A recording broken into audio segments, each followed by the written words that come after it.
And now, Giants Sports Talk Live. Here are your hosts, Eric and Glenn.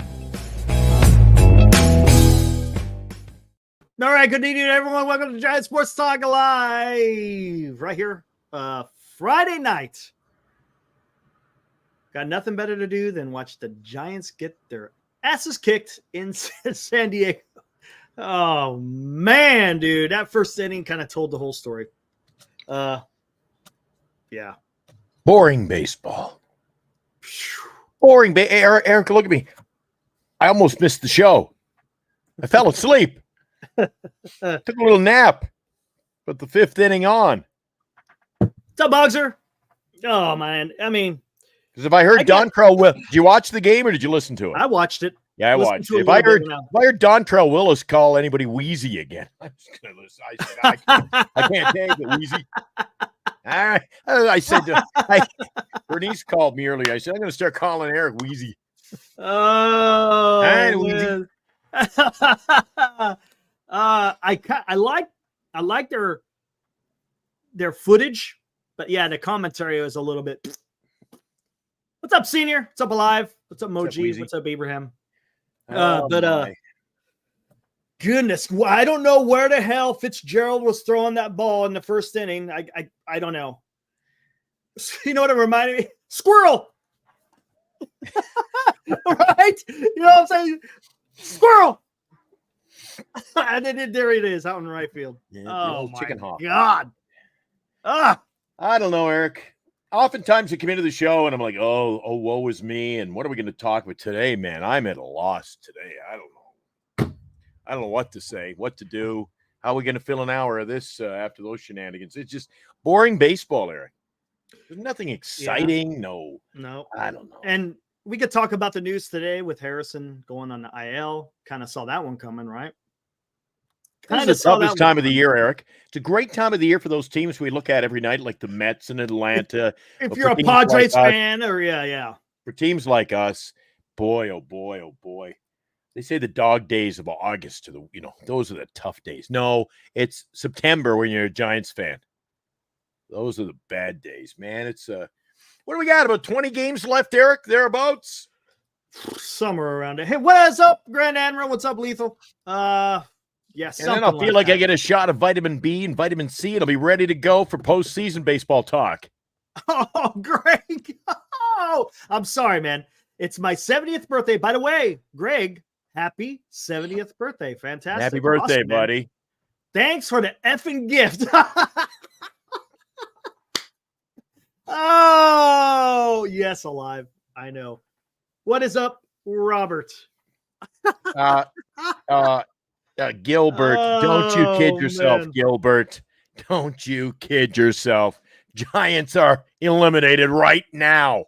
Done. I'm surprised they're not already, to be honest with you. Yeah. You know what? They may use that term, officially eliminated. Eric, sad to tell you, they're eliminated. They're gone. Bye-bye. See ya. So long. Adios. Au revoir. Good night. That's it. Oh, man. Officially. I know what you're talking about. Every night he's good for one, isn't he? Greg, you were 50 when the season started. We love you, Abraham. And happy birthday again, buddy. Yeah. Well, for Greg. Yeah. Greg's birthday. Yeah. 70 today. You know what? What the hell? Let's get this over with, man. And now, today's Giants in Review on Giants Sports Talk Live. All right, let's talk about this. Let's just get this part out of the way. Then we can talk about something else that's, I don't know. So God.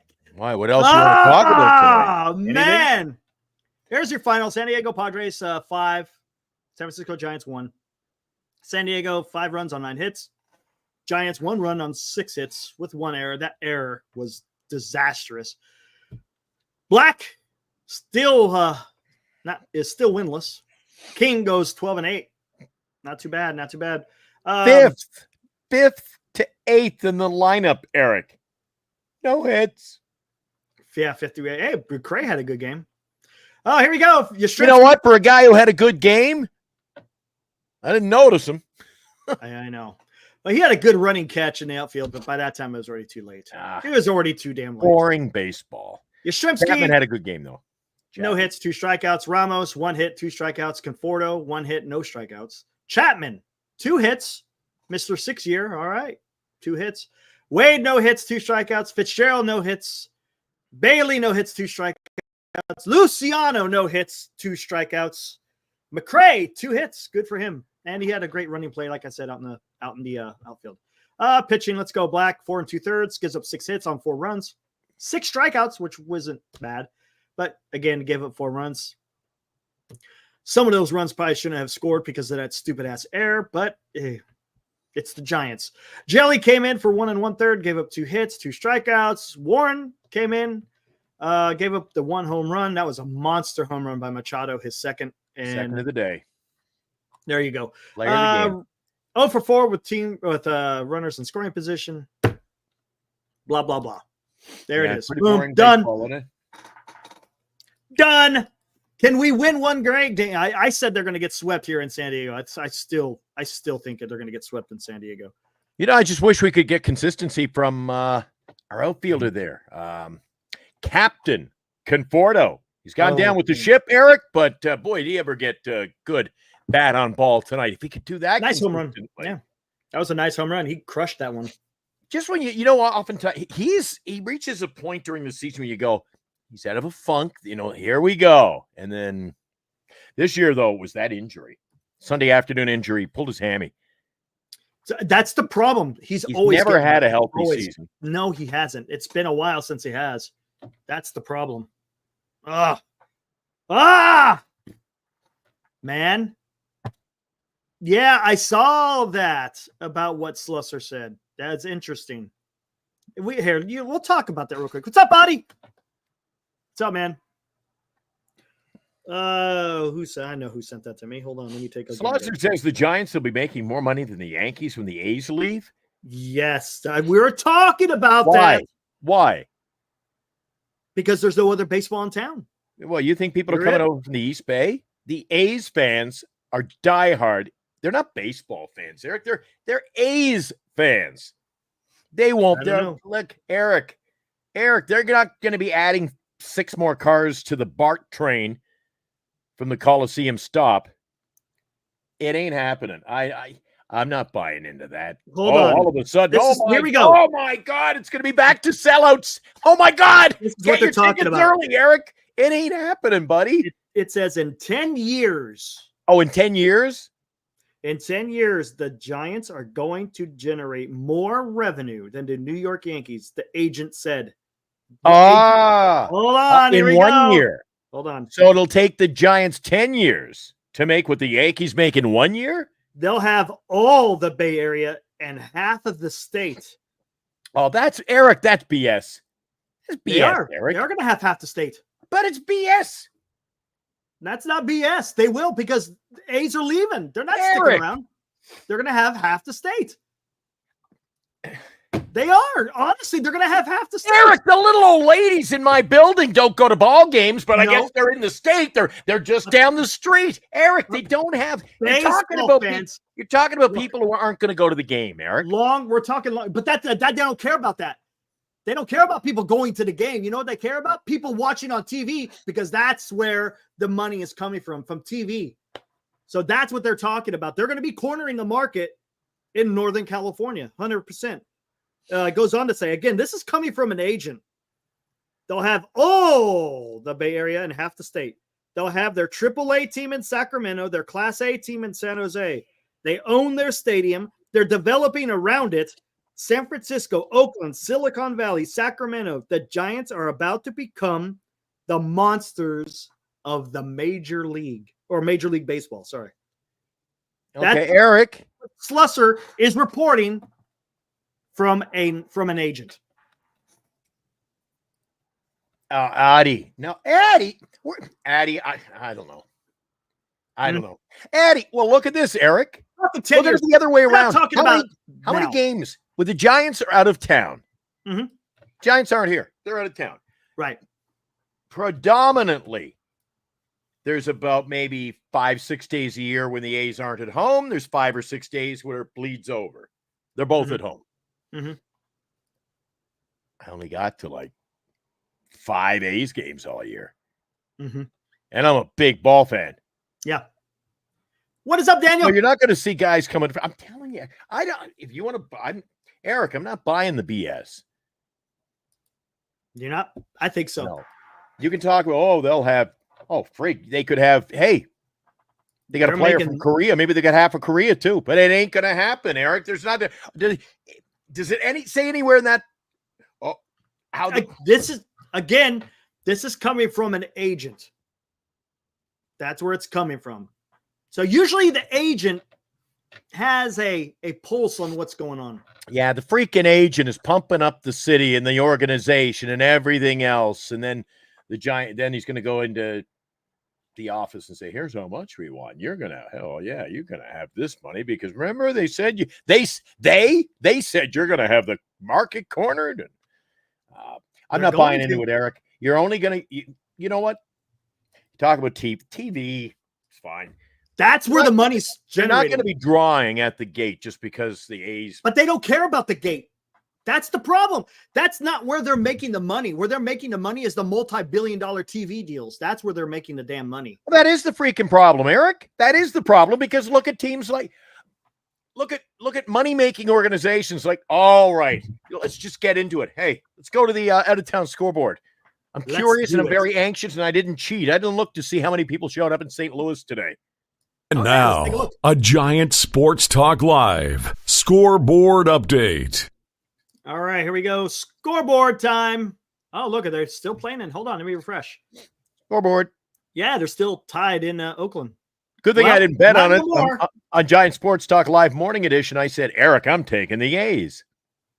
Yeah, look at that. Tigers just went ahead now. Now it was 3-3. Now it's 5-3. That's another reason I don't go over to Oakland very often for baseball because they suck, Eric. They do. Oh, spade is spade. They do. They do. All right, here we go. There we go. Top 11th. A's are losing. You want to jump on the first one there? Or you take it away, Eric. Yeah. Tigers are ahead of the Athletics 5-3 in the middle of the 11th. Can the Athletics make some damage here and win the game? We'll see. Yankees, they beat the Cubs 3-0. That was the early afternoon game for us here in the Bay Area. It started like 11 o'clock in the morning for us. Morning baseball on a Friday. Can't beat that. But the Yankees win again. They blanked the Cubs 3-0. The Yankees have 81 wins. Gil, he shut down the Cubs. And one hit for the Cubs. Wow, they're red hot too. Whew. Yeah, that was a big win for the Yankees. You and I said in the show this morning, that would be a great game. It didn't. Great game.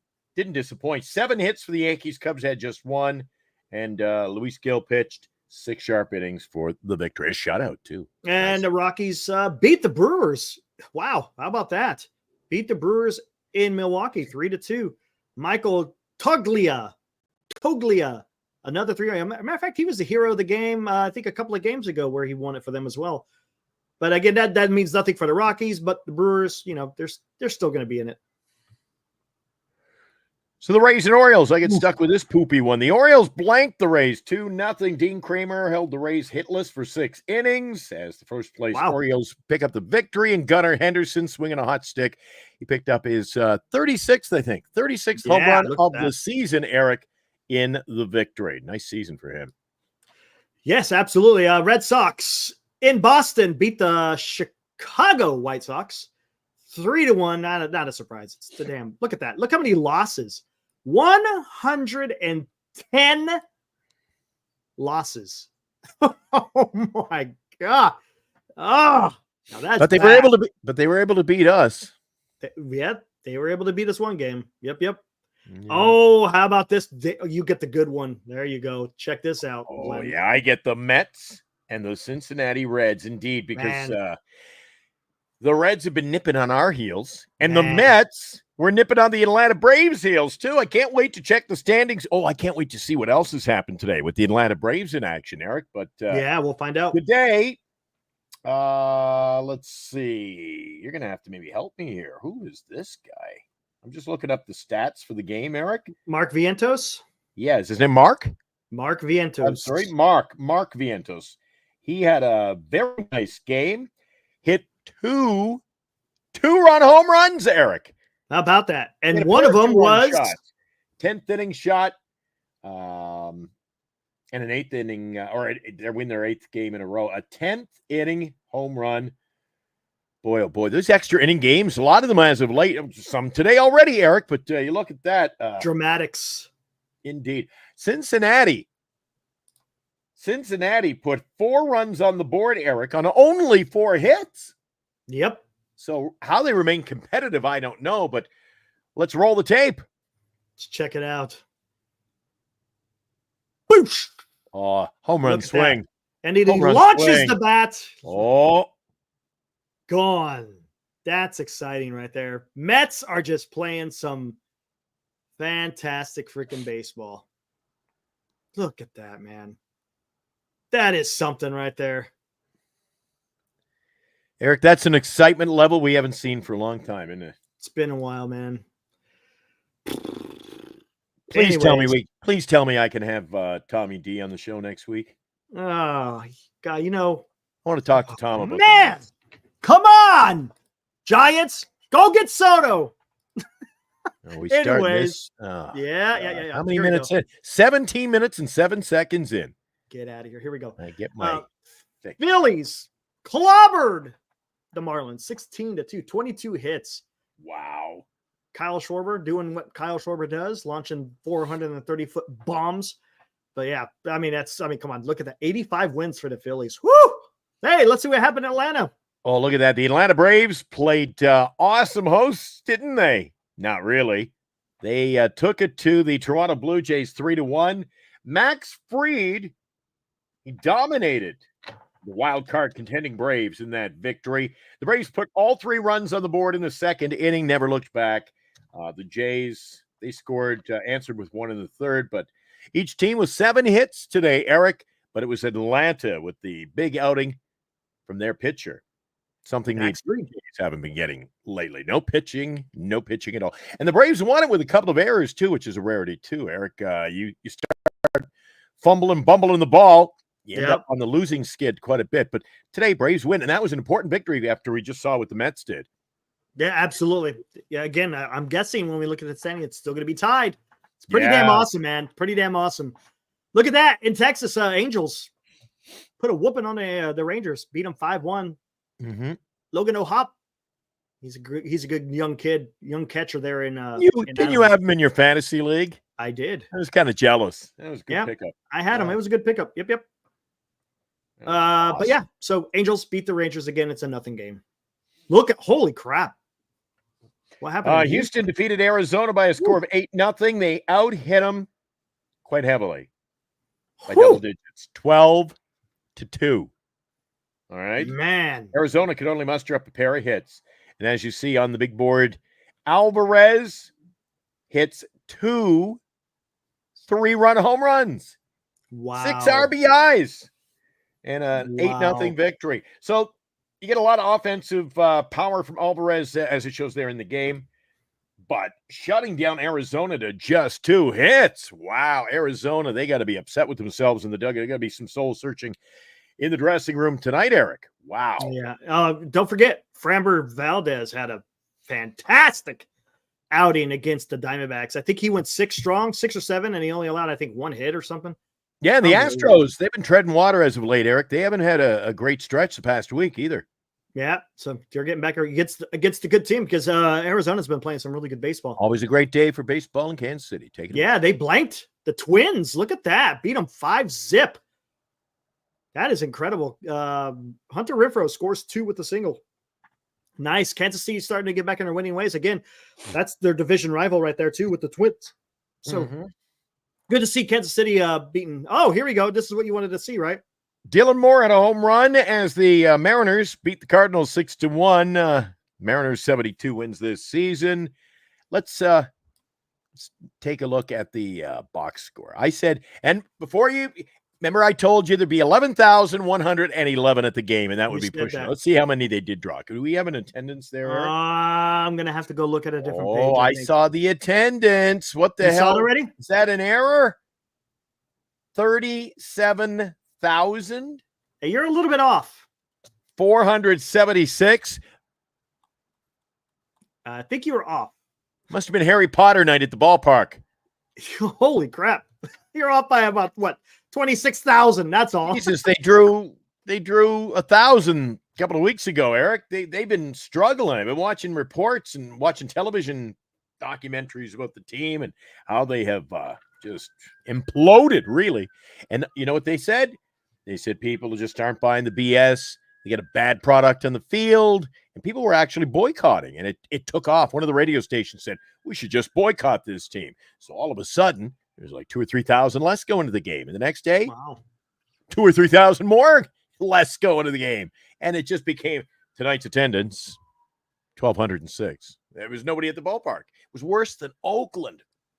Wow. No, not no more. St. Louis has always had a fan base. They got a dedicated fan base. They didn't have to put on a winning season. They kept drawing, right? Well, it just shows you, Eric, in the game of baseball nowadays, you got to put up or shut up. Yep. There's a game that was played late, Dodgers and Guardians, I believe, as well. Yeah, look at that. Guardians beat the Dodgers. How about that? The only one run that came from the Dodgers was a Shohei Ohtani home run. Imagine that. Washington, Pittsburgh rained out, by the way. Yep, those were rained out, and then of course, I heard there's an update. Hold on, something's going on in Oakland. I think I was just going to check the out of town scoreboard again. It's 5-5. Look at that, 5-5. You know what? Hey, let's. I know what I'll do. Let me get rid of this. Go to the dots. Actually, yeah. Hold on, we'll go to the dots, but let's look at the standings real quick. Does it really matter? Whatever. I guess we'll just take a look. Yeah, take a look at the standings. What the hell happened standings, there? Eric? Can't break with routine now. What's going on? Actually, it's just one of the few parts of the show I look forward to. This in the chat. Yeah, I know. Padres. Look at that race. Number 1. Look at that race. Diamondbacks number 2. Mets and the Braves still tied for 3 because they both won today. 1, 2, 3, 4. Look at that. 1-8 in a row. The Mets have. Oh my gosh. Let's see. I got the Cubs 5 games back. They're probably out of it. I think it's just 4 teams, man. I think all these other teams are out of it. That's what I'm guessing. And of course, Giants are back down to 8.5. Whatever. Done. Jeez. Pretty soon, what, Eric? Pretty soon, all these teams are going to have the E all the way up to up to San Francisco. It's going to be here pretty soon. I'm guessing. That's right. Alive Insurance. That is one of the things that came up in that little show I watched. St. Louis. I told you this, Eric. Tickets given away at the box office. It was that bad. Wow. So maybe that's what happened today. I'm going to do in your next segment, whenever you go on a rant, and I'm sure you will, I will take a peek and see how much tickets cost today. All right. Game day. They were giving away Bringing tickets. I'm sure there had to be 37,000 people go to a free game. Let's bring up the dots. Here we go. So we'll watch this game as it unfolds. It doesn't mean Bringing nothing up but the dot. That's what it's come to. That's what it's come to, right? Friday night. Nothing better to do than watch the dots in Oakland. There you go. All right. I see a lot of people talking about getting on me about Soto. I don't care. Gonna keep saying it. Juan Soto. That's who you sign him. Bring him here. Sign the guy. Skater says Rhys Hoskins. Okay, I'm fine with that. Get Rhys Hoskins, but you get Juan Soto first. Get Juan Soto, then Rhys Hoskins. It's fine. I'm good with it. Then when Eldridge comes up, then you put Rhys Hoskins as a DH. I'm good with that. Soto is probably not coming, but I'm saying to go get him. I don't care. I don't care, man. I say you go get him. Yep. Go get him. Look, and I said this last night, skaters. I don't know if you're here. I'm fine with the 6 years with Chapman if that gets Soto here. That's what I'm going to say. If they don't get Soto, then those 6 years can kiss my ass. It should have only been 3. Vladdy and Adames, I wouldn't be disappointed with Vladdy and Adames either. I would not be. No, I would not be. That wouldn't be so bad. If they could figure out a trade for Vladdy, I'm good with that. Apparently, he had to ante up today to get great seats in St. Louis, Eric. Oh, really? Yeah, I was wrong. Currently, the ticket prices for the top tier seats were $2. Hey, there you go. Yeah. So I guess if you wanted to sit, where we sat the other day, you can get in for free. But if you want to sit down around the dugout, and that was $2. Right. That's Riley Green singles. Now they lead 6-5. Look at that. But okay, skaters, again, it's all dependent on if that deal that the Giants gave Matt Chapman for the extension, if that allows us to get more free agents, I'm good with it. But if you're going to sit there and build around Chapman, that's not going to work. You don't build around Chapman. We've said this. No. And my guess says he is all in on the big boys. Soto and Vladdy, anything less, and I'm just not watching anymore. Shut the TV off, not go to the ball game. Farhan has got to go. I think I'd rather have Adames than Bichette, to be honest with you, skaters. I think I'd rather have Adames than Bichette. Yeah? You think so? Yeah. He's got a little bit more pop. I think he has a little bit more than Bichette. Yeah. It's going to be interesting how this all works out. Chapman will not be the best on the team. And we don't want him to be, Eric. We don't want him to be. Right. We want him to be a piece of the puzzle, but he's not the big piece. He's the little piece. Gilbert says, if Soto turns down more money from the Giants, fine. I just don't want to hear that the Giants matching an offer. I agree. I've said, Eric, they got to go in there and they should set the precedent. Set it. All right, big boys. All right, teams like the Yankees and the Mets. Here's our offer. And then they'll be like, oh, geez. Uh-oh. Force their hand, Eric. I agree. I 100% agree with that. Yep. The Giants too often the past few years have been going in there and just nibbling. Well, we can give you the same money and throw in a bag of chips. But it's funny how you say that, skaters. Did you guys listen to Apple TV actually had an interview with Blake Snell while he was in the dugout? Yeah. I didn't think he sounded very positive at all. He did not sound positive. No, sir. Kind of backed out of the question. Yeah. We'll talk about it after the season. He did not sound like he was threw it at the Giants. The Giants haven't, talked to me. And he goes, if the Giants give me an offer, they haven't even talked to me. But it sounded like it sounds like he's moving on. And he had a little snicker too. He had a snicker, and then he's like, because he avoided, hey, I'm playing for the Giants right now. Yeah, I'm playing right now. That's all I got to do. Yeah. He gave the company line. I got it. Line, and then appropriately enough for him, it was like a 6-pitch inning or something. He was, oh wow, we got to go. Okay, thanks. He said, appreciate you, and the headphones came flying. He was gone. He was done. Yeah, I don't know. I will tell you, right, Christian. You are right. I watch a lot of games too, as well as listen to them, Eric. He spends a lot of time. He's a good guy with the media. So he did that with Apple TV Plus today. Does that in the Giants games. Whenever other teams come into Oracle Park, he's got the headset on, sometimes talking to the away broadcasters, like say San Diego, Silo down there. He's a streamer too. You know that, right? He streams his games. Yeah. Yeah. That's the life, Eric. Grown That's man. What do you do? Skaters. Sit around the house. Hey, how about this, skaters? Playing video games. We were exactly. We were kicking this around yesterday, skaters. If it starts to get a little bit too expensive, depending on who the Giants get, how about Jack Flaherty? I think Jack Flaherty would be a decent piece. He'd be a little bit cheaper, and I think he's still a pretty good pitcher. I wouldn't be. Hey, as your top three, as Webb, Ray, and Flaherty, I think that's okay. No, it's okay. Don't you think that gets something done? It's all right. Don't you think that gets something done? It's okay. I mean, Eric, it's okay. Yeah. Jack's staying in LA. Eric, I know you got great intentions. The world is full of great intentions. You're starting to throw those words around. Yeah, a little cheaper. I don't want to hear the word cheap.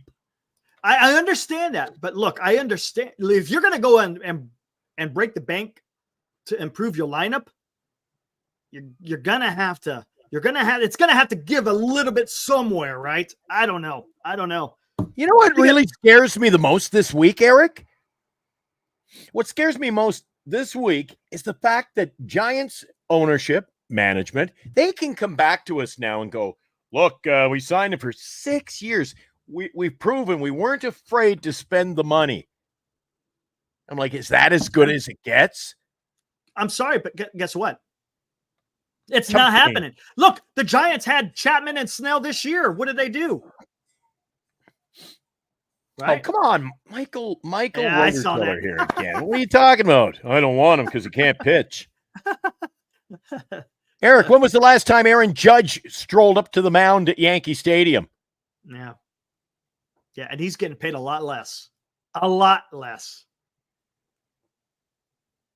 We're so shitty, even Robert has to admit. Yeah, Snell just half year. I get it, but come on. We had those guys this year. You got to get more. You have to get more. You can't be, look, if you just get if you're going to just get Chapman and Snell and call it a off season, it's not going to be much better. Maybe a little bit better, but not by much. Ibrahim. Dodgers spent over $1 billion this offseason. Deferrals be damned, on top of already paying Betts, Freeman, and more. They have other teams in SoCal. San Francisco will have all the Bay. No excuses. You know what? I like that.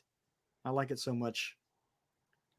I have to give him one of these. Now, in the Giants chat with Ibrahim Khan. Oh, I like that, Ibrahim.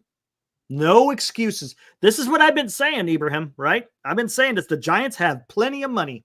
Should be no excuses. Yeah, I'm still not buying into this. We've got the Bay. Look at Senior. That's true. That is true. Good point. To a degree. That's a good point. That is a good point, Senior. Yes. You're bringing it. Senior always brings it. Yeah, he does. He does. No doubt about it. Gosh. I was thinking tonight when I saw the home run from Conforto. So is Conforto back? I know your feelings on it. Is Conforto back? Because I thought, I remember, where were they? They were on the road. And I said that about Conforto and Wade. I was like, hey, they're starting to put up some better at-bats. Maybe they're getting, as a matter of fact, it was a Cincinnati series. And I was like, hey, maybe they're getting their legs underneath them. Maybe they're starting to feel better. They're putting together some at-bats. But that wasn't a mirage, because Wade isn't doing anything right now. I mean, yeah, he had that home run a couple of days ago, but boy, he is not the same. So my buddy Encarnacion, I don't know if you noticed, he was standing to the right of Snell during that interview. Yeah, I saw that, yeah. Why didn't he play tonight? Why is Conforto in there? Why? What do you think? Come on. Well, I know who's to blame. I said why, Eric. That's all. I just said why. That's right-handed pitcher. Right. That's why. Right-handed pitcher. That's all you got to say. Who's pitching? Is it a right-hander or a left-hander? And then boom, there you go. There's your lineup. Eric, the time of running this organization on the field, the daily lineup, and saying am I wrong? They're treating it like they're trying to compete with something right now. Exactly. Christian C, we need a GM who doesn't shop for pitching at TJ Maxx. Let's solve that problem. Agreed. It shouldn't be about any matchups. The only matchups it should be about right now, Eric, is the matchups moving on from March 28th of next year. Yeah. Beginning at right there. Those matchups. It shouldn't have anything to do with matchups during the month of September. Exactly. No, I think he's just saying that's what it is. He's not agreeing with it. He's just saying that's what it is. Gonzo, at this point, who cares? Right or left-handed pitcher? Play these guys. Agreed. I know. Yes, I agree. I'm upset with the Giants. That's all, Eric. I'm upset with the Giants and what kind of leadership. Like what? I don't know, Eric. There has to be a change. That's what I'm saying. There has to be a change. No more of this crap. Oh, by the way, bases are loaded for the A's. No outs. Can the A's pull this one out?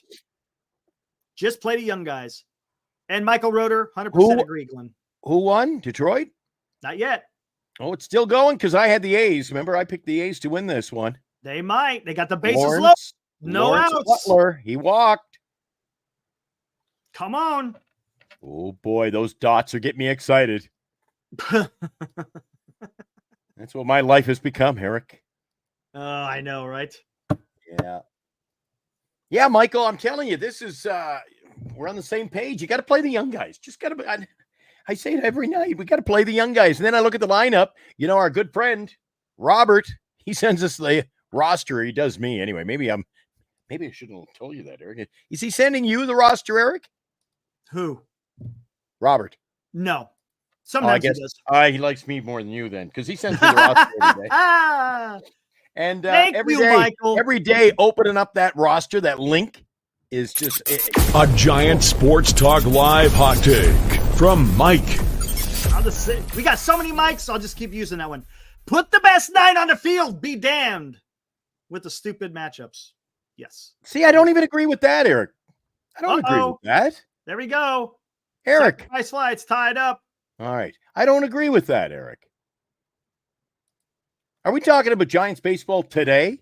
You don't put the 9 best players on the team on the field.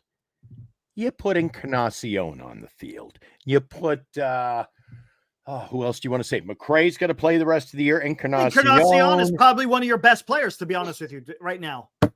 You think so? Compared to Conforto? Come on. Really? Yikes. No? Well, then you look at people are going to talk to you about Luciano. Say he's the worst team. Play him. Got to play him every day. You just got to play him every day. Just keep throwing him out there at second base. That's what you got to do. Because maybe he's your problem. Maybe he's your solution at second base. I don't know, man. I don't know.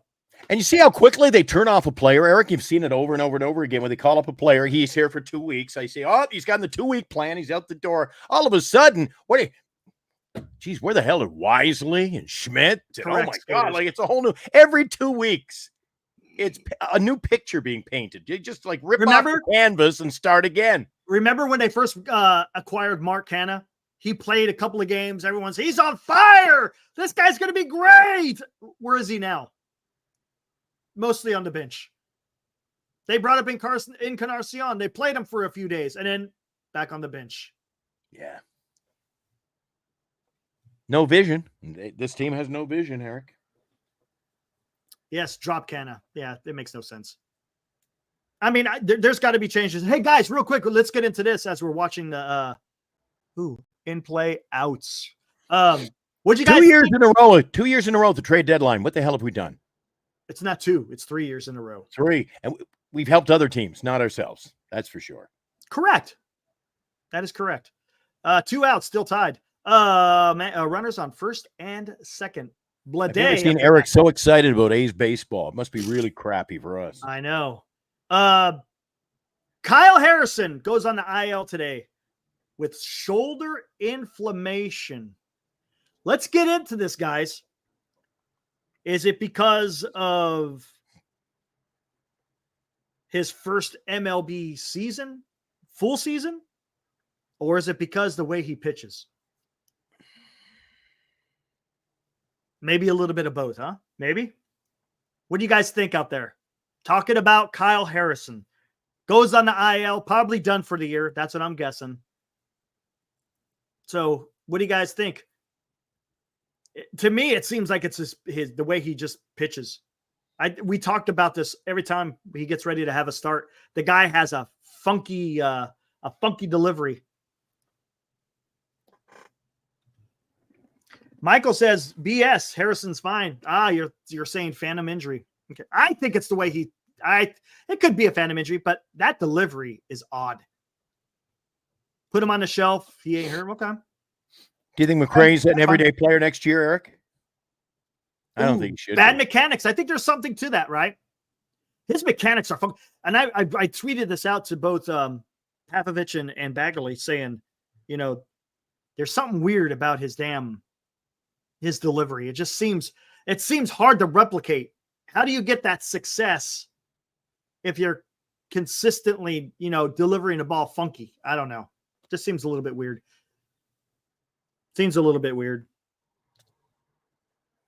Oh, well. He really wasn't doing anything in a rotation his last few starts, right? His last 3 or 4 starts. he hasn't been doing a whole lot. So it's probably a good idea. Even if he's not hurt, it's probably a good idea for them to just to shut him down. Will we see Carson Wisenhunt this year? Good. Oh, I don't know. Good point there. Who's going to pitch on that last game? Who's going to pitch on Sunday? Well, Kershaw is a little bit different though, right? Because he's got that little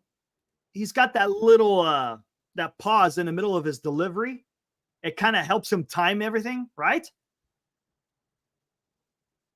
Harrison, not so much. I don't know. Maybe I'm wrong.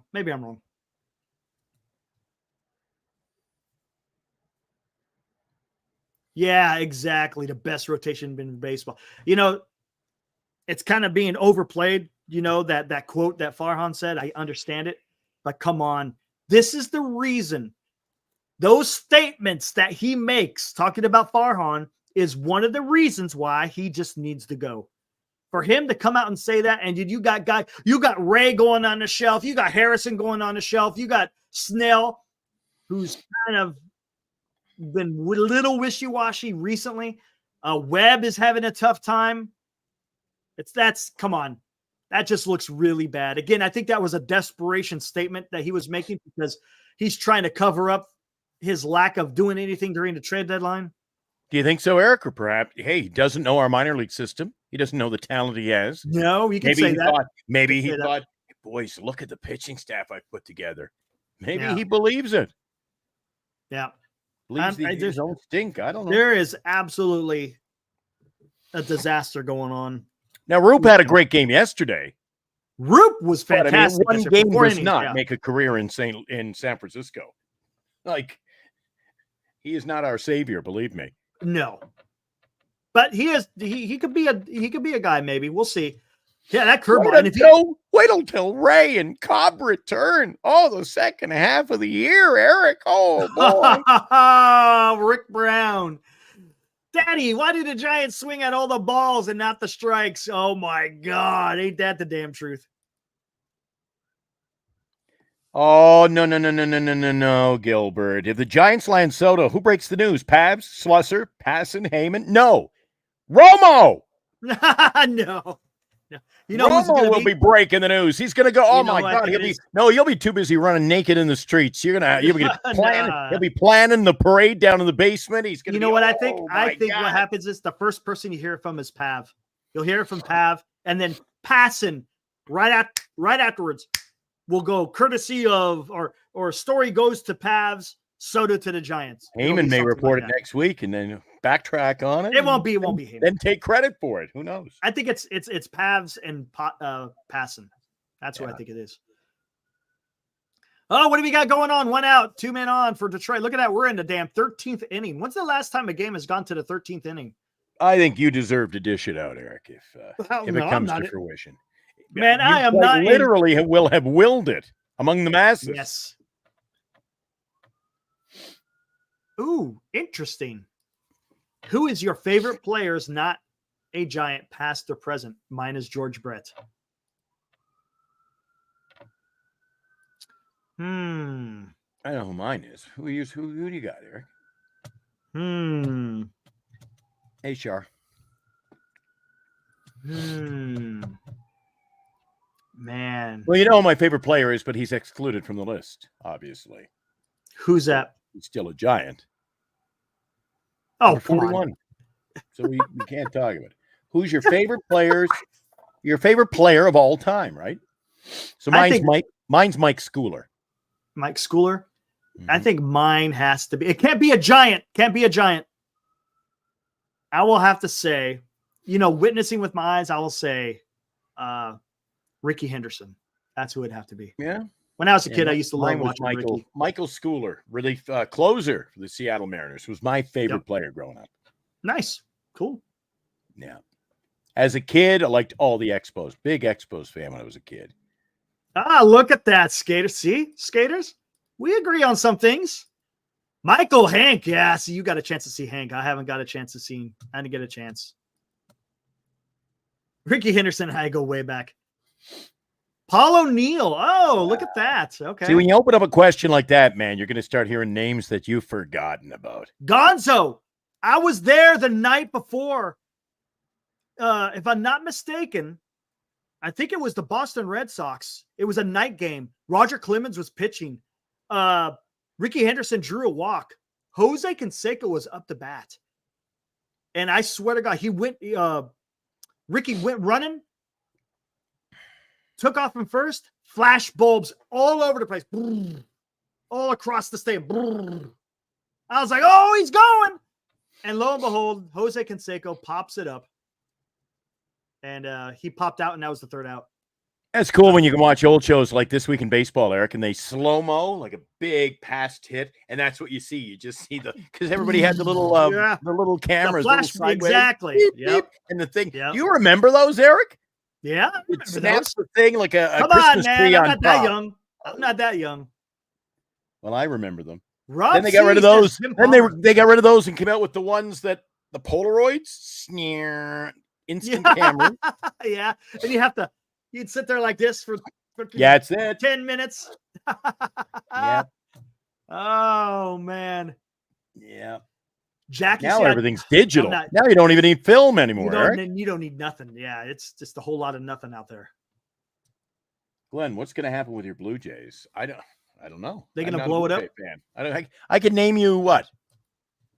3 players who play for the Blue Jays. Ernie Clement, Vladdy Guerrero, Ernie Clement. Kirk. I think if I'm naming Ernie man. Clement, I'm not doing too bad. Only, you know why I know Ernie Clement? How do you know? Because he put a crap kicking on us at Oracle Park when I was there. That was you had a 2 home run game, right? Yeah, pair of home runs in that game when I saw him. I went, why do we not have a guy like this? And every time I see a guy, he had 2 monsters. And I said, the thing that runs through my mind is over and over and over again. Everyone's statement that, oh, you can't hit home runs at Oracle Park and they've got to move the fences in. And heard an interesting statement from the Giants earlier this week, Eric. They talked about that. They said, to land someone with superstar power, and I think they're talking about a guy like Soto. Of course. To land superstar power, would you consider moving the fences? They said, no. We don't want to sign a guy who doesn't have the mentality that he can put it out of our park. Soto could do it, man. Soto can do it. You don't need to adjust the park whatsoever for Soto. And if not, Eric, he's going to be putting a beating on that wall. Oh, yeah. Good point. Field. Yeah. Like, he'll be like, how do you play a guy like that at Oracle Field? Alonso, he could crank it out. That is true. If you play him deep center, you know what? He's a smart hitter, Eric. He's a home run hitter. He's a beast, but he's also a smart hitter. Okay, here we go. Poll time. Let's get back to Giants talk here. Another poll? We're going to have a poll. It's time for a freaking poll here. Start a poll. What could you possibly be coming up with for a poll on a Friday Here night? we go. After the mess we saw today. Oh, planes are starting to fly by. You know what? I feel like I live in Flushing, Eric. Every 30 seconds, there's a plane flies by my window here. Well, that was a big one. Here we go. Oh, that was you. I knew that was a big one. And you can almost tell what they are by the sound there. That was a UPS flight. UPS, they don't mess around with little prop planes, man. These things are big. Wow. Who else? You're not going out there a percentage of who we should sign, are you? Here we go. Bingo. All right. Let's say, what do you use for your YouTube live controller? We use StreamYard. But to do a poll, you got to actually do it through YouTube itself. There we go. Polls out there, guys. Tell me what you think. And doing a show like this, you got to buy out you can. I know a lot of people use StreamYard. OBC. I heard OBC is really good, but it's a little bit harder to navigate. StreamYard, I'm used to it, just using StreamYard. StreamYard is so effective, though. It's really nice. Yeah, it's not cheap either, but it's not. And then you got all your other fees involved. So Yep. Yeah. All right, let's see what we got here. Running your own show is not for the faint of heart, Eric. I forgot to add you. Oh, well. Forgive the misspelling. Oh, look at that. They couldn't score. Let's see what happens. Boy, you don't see too many games in this era going to bottom of the 13th inning anymore. Where's your none of? Oh, look at that. None of the above. Look at that, Michael. What's on the poll? I can't even see the poll because Giants fans, who would you rather have? Soto, Alonso, or Vlad Jr.? Soto. Okay. It's not who are we going to get? Who would you rather have? Soto. Yeah, that's what I want to know. I want to know what people want. That should not what we think, because we should be about what we want. Well, I think everybody's educated in this chat. They want the best player available, don't they? That would be Soto. Yeah, that's 73% Soto, 20% Alonso, 7%. Should be more who they will get. All right. Okay. Here we go. When are you changing the poll in mid-flight here? I'm a change. Oh, you can't change the poll in the middle of the poll, Eric. Hey, I'm the king here. We can do whatever you want. You're the wizard. Haven't brought that one out for a while, have I? No, you haven't. You're the wizard. Okay. You're the wizard. I love when people keep supplying us new material. It's great. It's great. Yeah, I can live off that stuff for months. So Eric's over there pulling the strings, pushing the buttons. Are you working the Tandy, Eric? No, I got something better than a Tandy. I don't know if you got a Tandy, you got a Commodore 64 over there. I don't know what you're working on. I had one at one time, man. That was good. That was the cat's meow when I was a kid, man. That was my first computer, was the Commodore 64 and the floppy disk drive. You had to snap the button like you were opening the back seat of a plane, you know, when you put your little tray down. It was pretty cool. Pretty cool. You know, for all the young guys who come into our chat from time to time, we got a veteran crew for the most part in here. But all the young guys, you don't know what you've got now compared to what we had, Eric. Eric and I wanted to play a video game or load something up on the computer. Yeah, it was like worse than dial-up. You had to put the disc in, and you had to like start it. Yep. Go for a cup of coffee. Well, wash the car. Come back.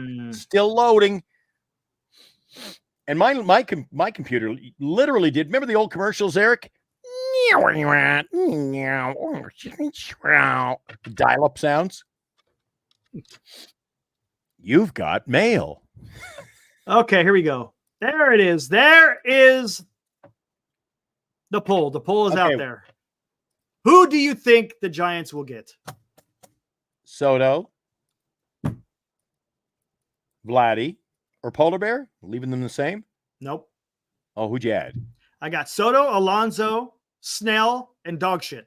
So you took Vladdy right out of the mix because he was down to 7%. Yeah, I don't. Okay, now it's going to be a 100% vote.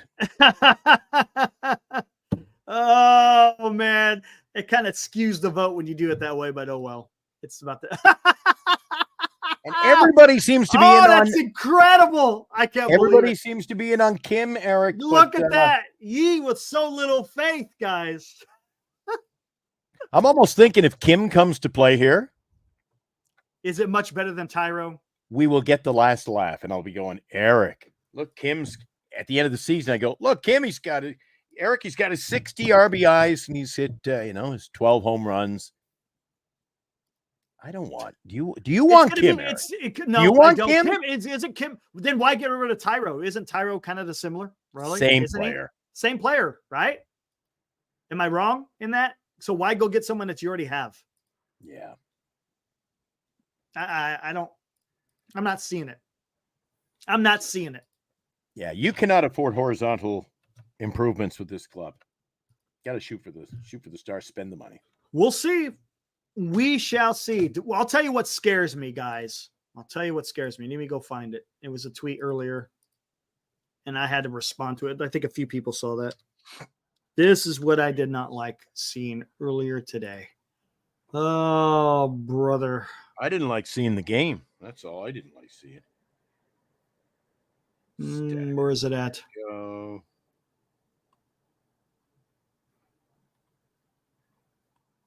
Where is it at? Where the heck is it at? What's wrong? Wait, where the hell did I see that? I could have sworn I saw it on here. Hold on. Let me look at mine here.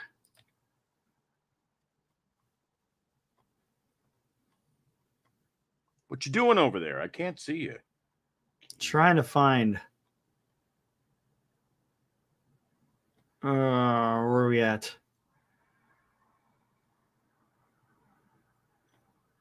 Where the heck is it at? Where is it at? All right, here. Here we go. Before you do anything else, Eric. Yes.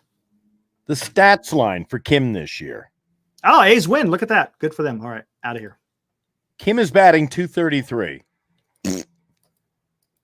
He's a whopping 11 home runs. Yeah, exactly. It's Tyro all over again. And there's no point. There's no point. 47 RBIs. Really?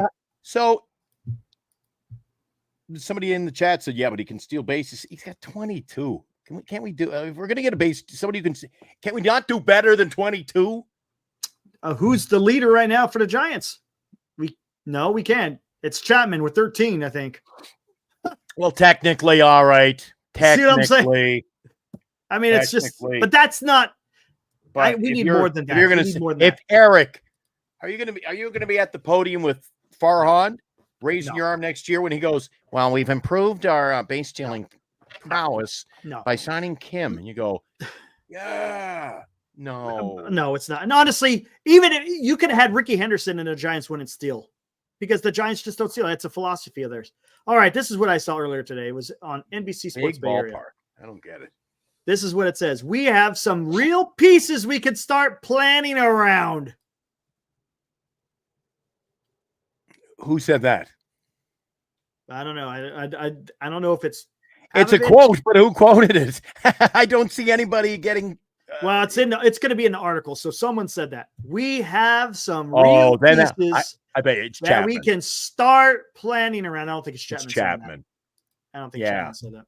Didn't he say that? I'll find out. Hold on. I know you can't see it, but I'm gonna look at it and see where that says. Oh no! Look, after the Giants signed Matt Chapman to a 6-year extension, Farhan spoke too. So that is a quote from Farhan. Yeah. See, there you go. Well, we already know, but of course, this is what I said. No. These are not pieces to plan around. Those are guys you put around someone like Soto or Vlad Jr. Come on. Jeez, I don't want to hear this. I don't want to hear the start planning around with these two guys. They're pieces. Don't get me wrong. They're pieces. They could bring some value. But the guy in the middle, that should be right here, Soto or Vlad. Soto or Vlad. Should be. May not be, but should be. God. We'll see what happens, guys. I don't know. I don't know either, man. I don't know, guys. It's going to be a hell of a long offseason, Eric. It could be. It could be exciting.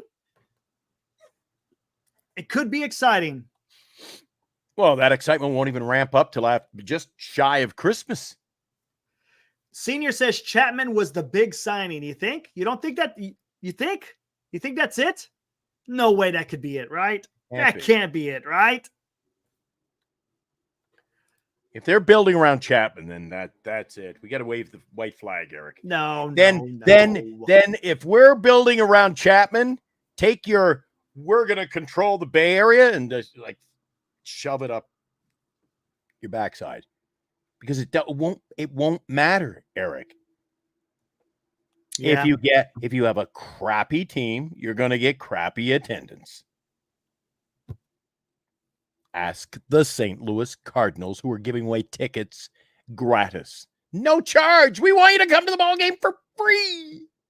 Please buy a hot dog. You talking about running half the state, huh? Running half the state? There's a path forward.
Come on, Brian Giants Sabian sure fans. looked good there. Come on, Giants fans. That's the only way. Come on.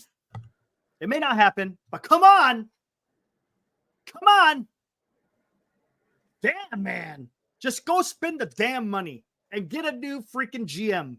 That's all you got to do, man. That's it. That's it. I'm tired of it. Tired. 2026, 2027. You could be cooking with gas. You know another reason they can sign Soto, Eric, and justify?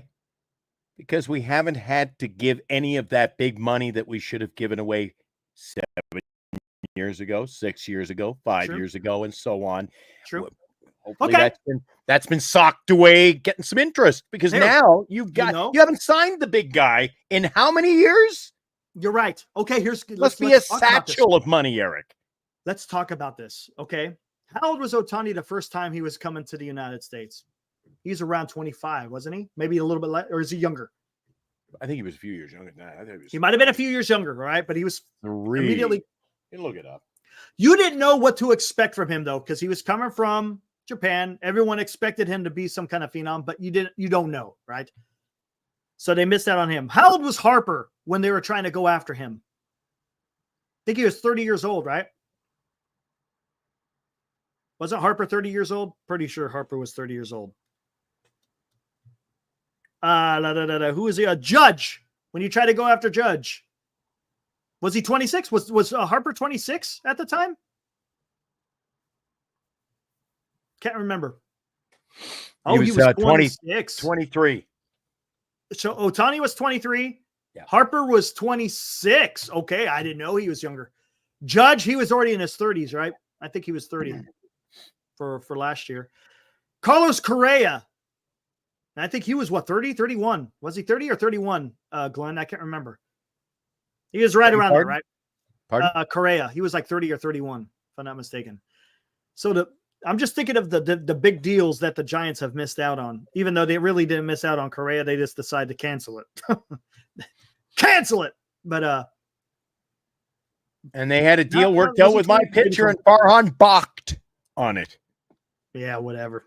Yeah, that was a little bit weird, but oh well, it is. I had to look at that on the big board. He was on the big board here in San Francisco. He was down the street on the big board for 10 days, Eric. Okay. They were ready to welcome our new pitcher, and then Farhan, I don't think I can give you 5 years. Oh, my God. Soto is going to be about the same age that Harper was when they tried to get Harper, right? So would you say Soto was better than Harper? Oh, yeah. I think so too, right? Yeah. I think the talent is better than Harper. So, I mean, both of them were, of course, teenage phenoms. They both came up to the big leagues at the same time, like 19 years old. They both were 19 when they came into the big leagues, which is incredible.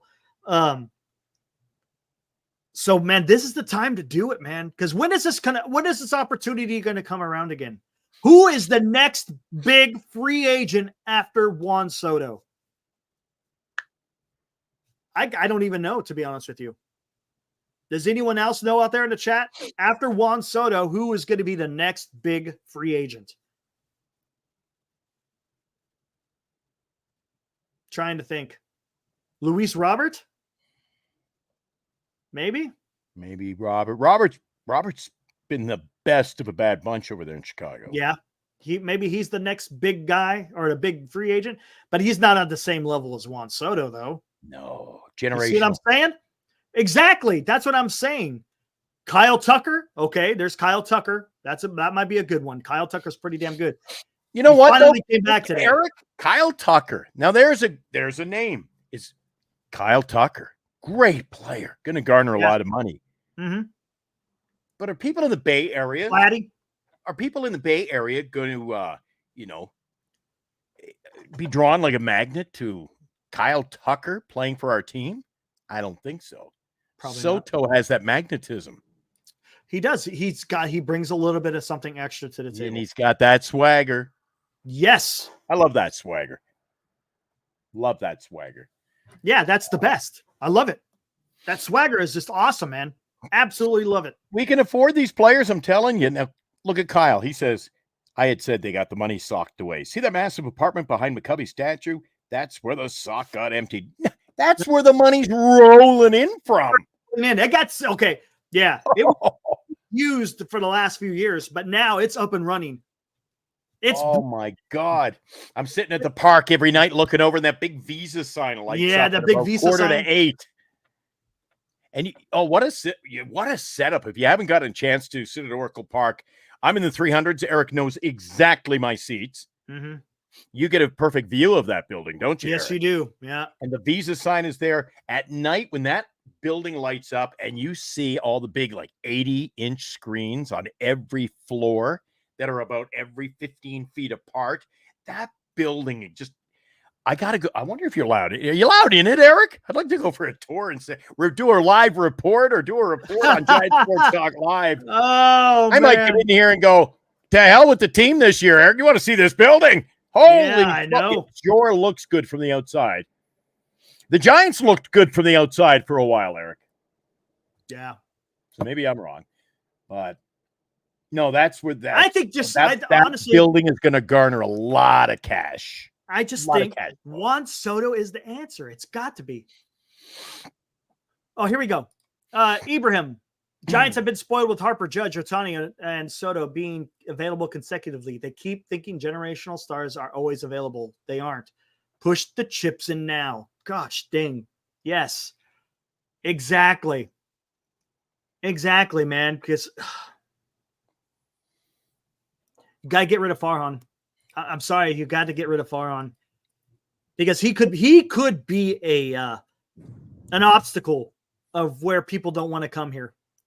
You know what I don't like about Harper, Eric, is the fact that Harper, great player.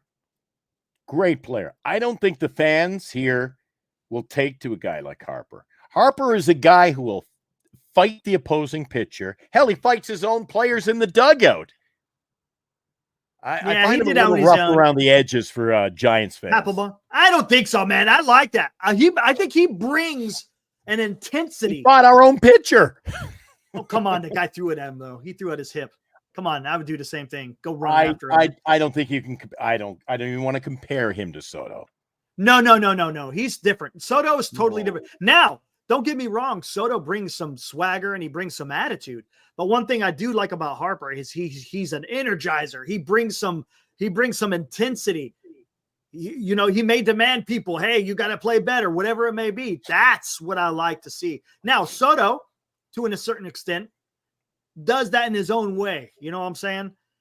He does that in his own way. What I'm worried about the most, Eric, is that when you get players that come along like this, and we saw it with Ohtani, it's the fact that guys of the shorter ilk, like Vladdy Guerrero. Now, when Vladdy gets $300 million, look how the middle tier guys, the middle to upper tier, are pushing superstar salaries close to $1 billion, Eric.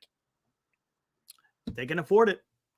I mean, think about this. How much money are these owners making? What's up, Ed?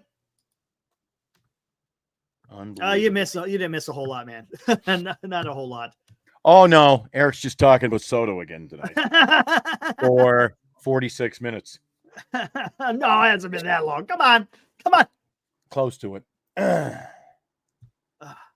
He hasn't talked about building the statue yet, but he wants to sign him. Isaac. Giants need a guy like Harper instead of all these guys who are just happy to be here. Look at that. Do you see? Yeah. I like that, man. I like that. The day is coming, Carter. Carter says $1 billion contract. It's going to happen. You know where it's going to happen? It's not coming to baseball. The first $1 billion player will be in soccer, 100%. They play those guys some outrageous. You think baseball players get paid outrageous? Look how much they pay for soccer players. That will be your first $1 billion player coming out of there.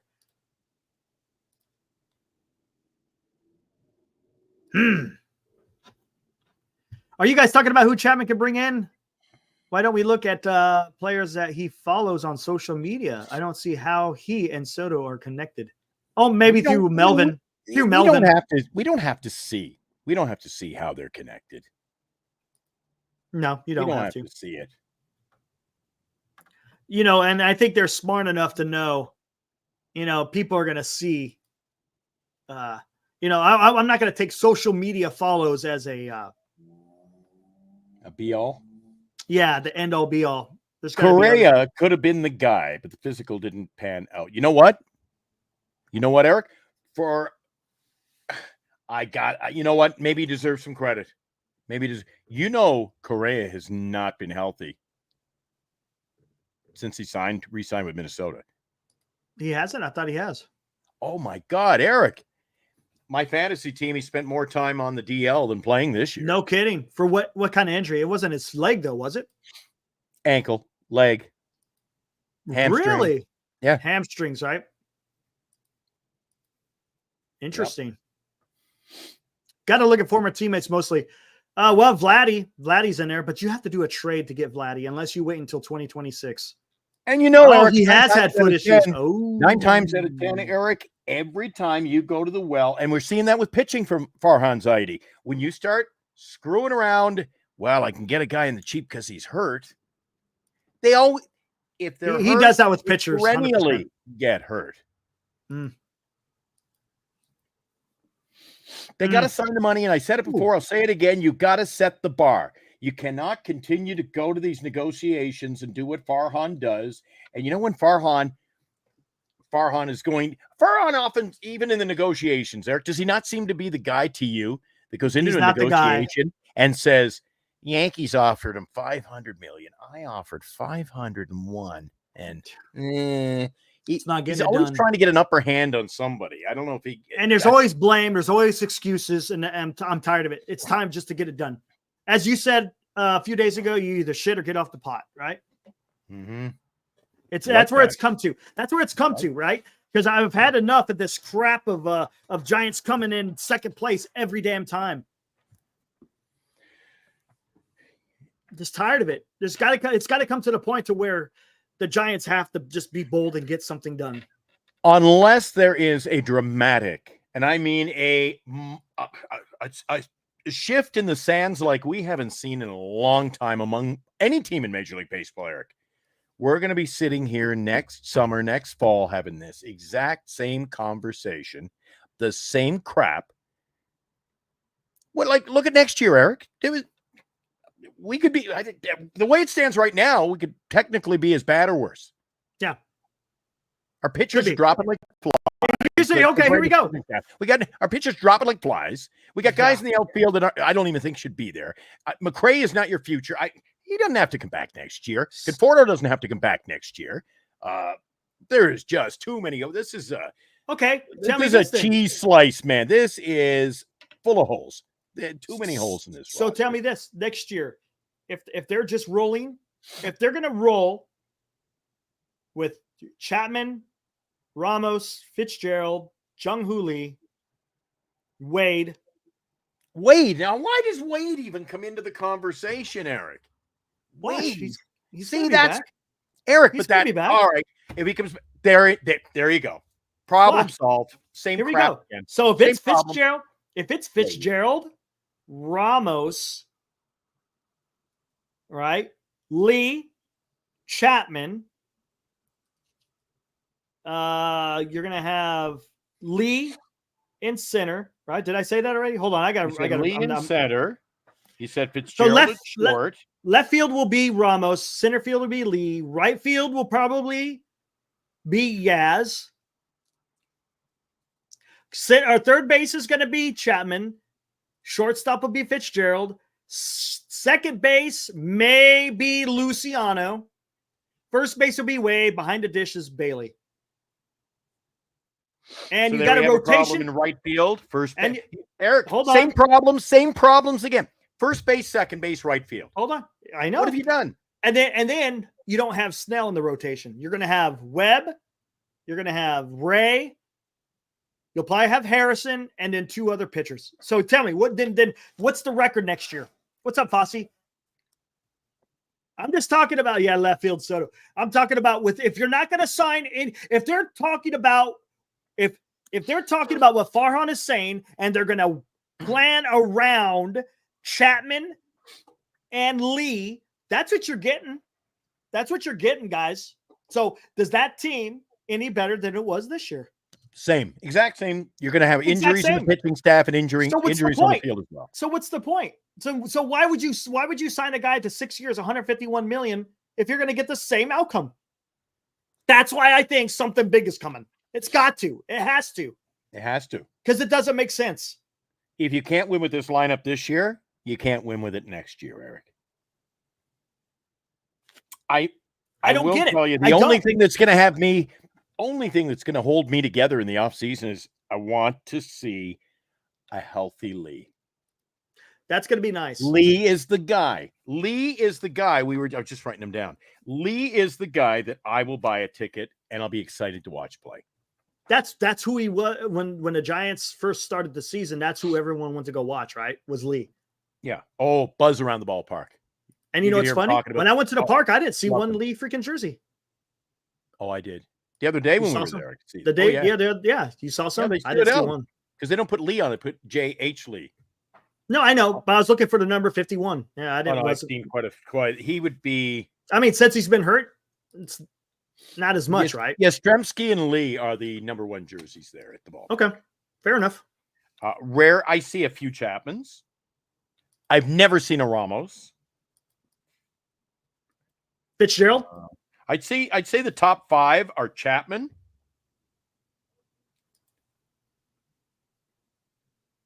Yaz is number 1 by a landslide. Yaz, then Chapman, and then Lee.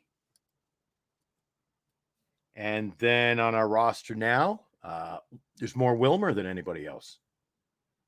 That's crazy. Wilmer, they sold a lot of Wilmer jerseys in the summer to fall last year. But all the others, there's no Ramos jerseys. I never see a Fitzgerald jersey. I've never seen a Bailey jersey.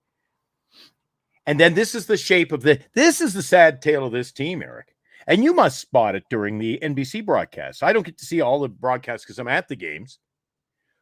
But the ones I do catch, Eric, what are the most prominent names on the jerseys you see at Oracle Park? I really don't even pay attention. Posey. Bonds. Oh, yeah, Bonds. Will. I see Kuiper. Kruko. Yeah. Why is 80% of the stadium wearing jerseys from players who played here a decade ago, 20 years ago? Yeah. They're not buying the ones today. Putting on a team player's name now. You know, one of the reasons why I've heard, Eric, this you might not have thought of. You know, one of the reasons why? I was over at the shop, the gift shop there, and I was talking to the Fanatics guy. And one of the people were mulling about. I'm like, oh, you getting a jersey, are you? He goes, no, I think I'm going to hold off. And he said, well, why? He was looking at the creamsicles, actually. You know what his reasoning was? To just boycott buying a jersey and save it, putting the money back in his pocket, Eric? Not even buying a blank. It's because he said, when I get a jersey of a player I like, he's gone in 3 months anyway. Huh. And I can attest to that, too. I've got a Kevin Pillar jersey with number 1 on it. How long was he here? Not one too season. Long. Yeah. Not even that. They got him in like July, August. He was only here for 3 months. Oh, yeah, that's right. Yep. That's a problem people are running, and we see that. Anytime there's a semblance of excitement, even especially with the young guys there, they bring somebody up from the minor leagues and he's red hot. Amados. You don't think people went out and bought Matos jerseys early summer 2024 only to see him sent back to Sacramento? I think that becomes frustrating to the general public. We're spending $300 for a jersey at the gift shop. A fool and his money will be easily parted, but not over and over and over again.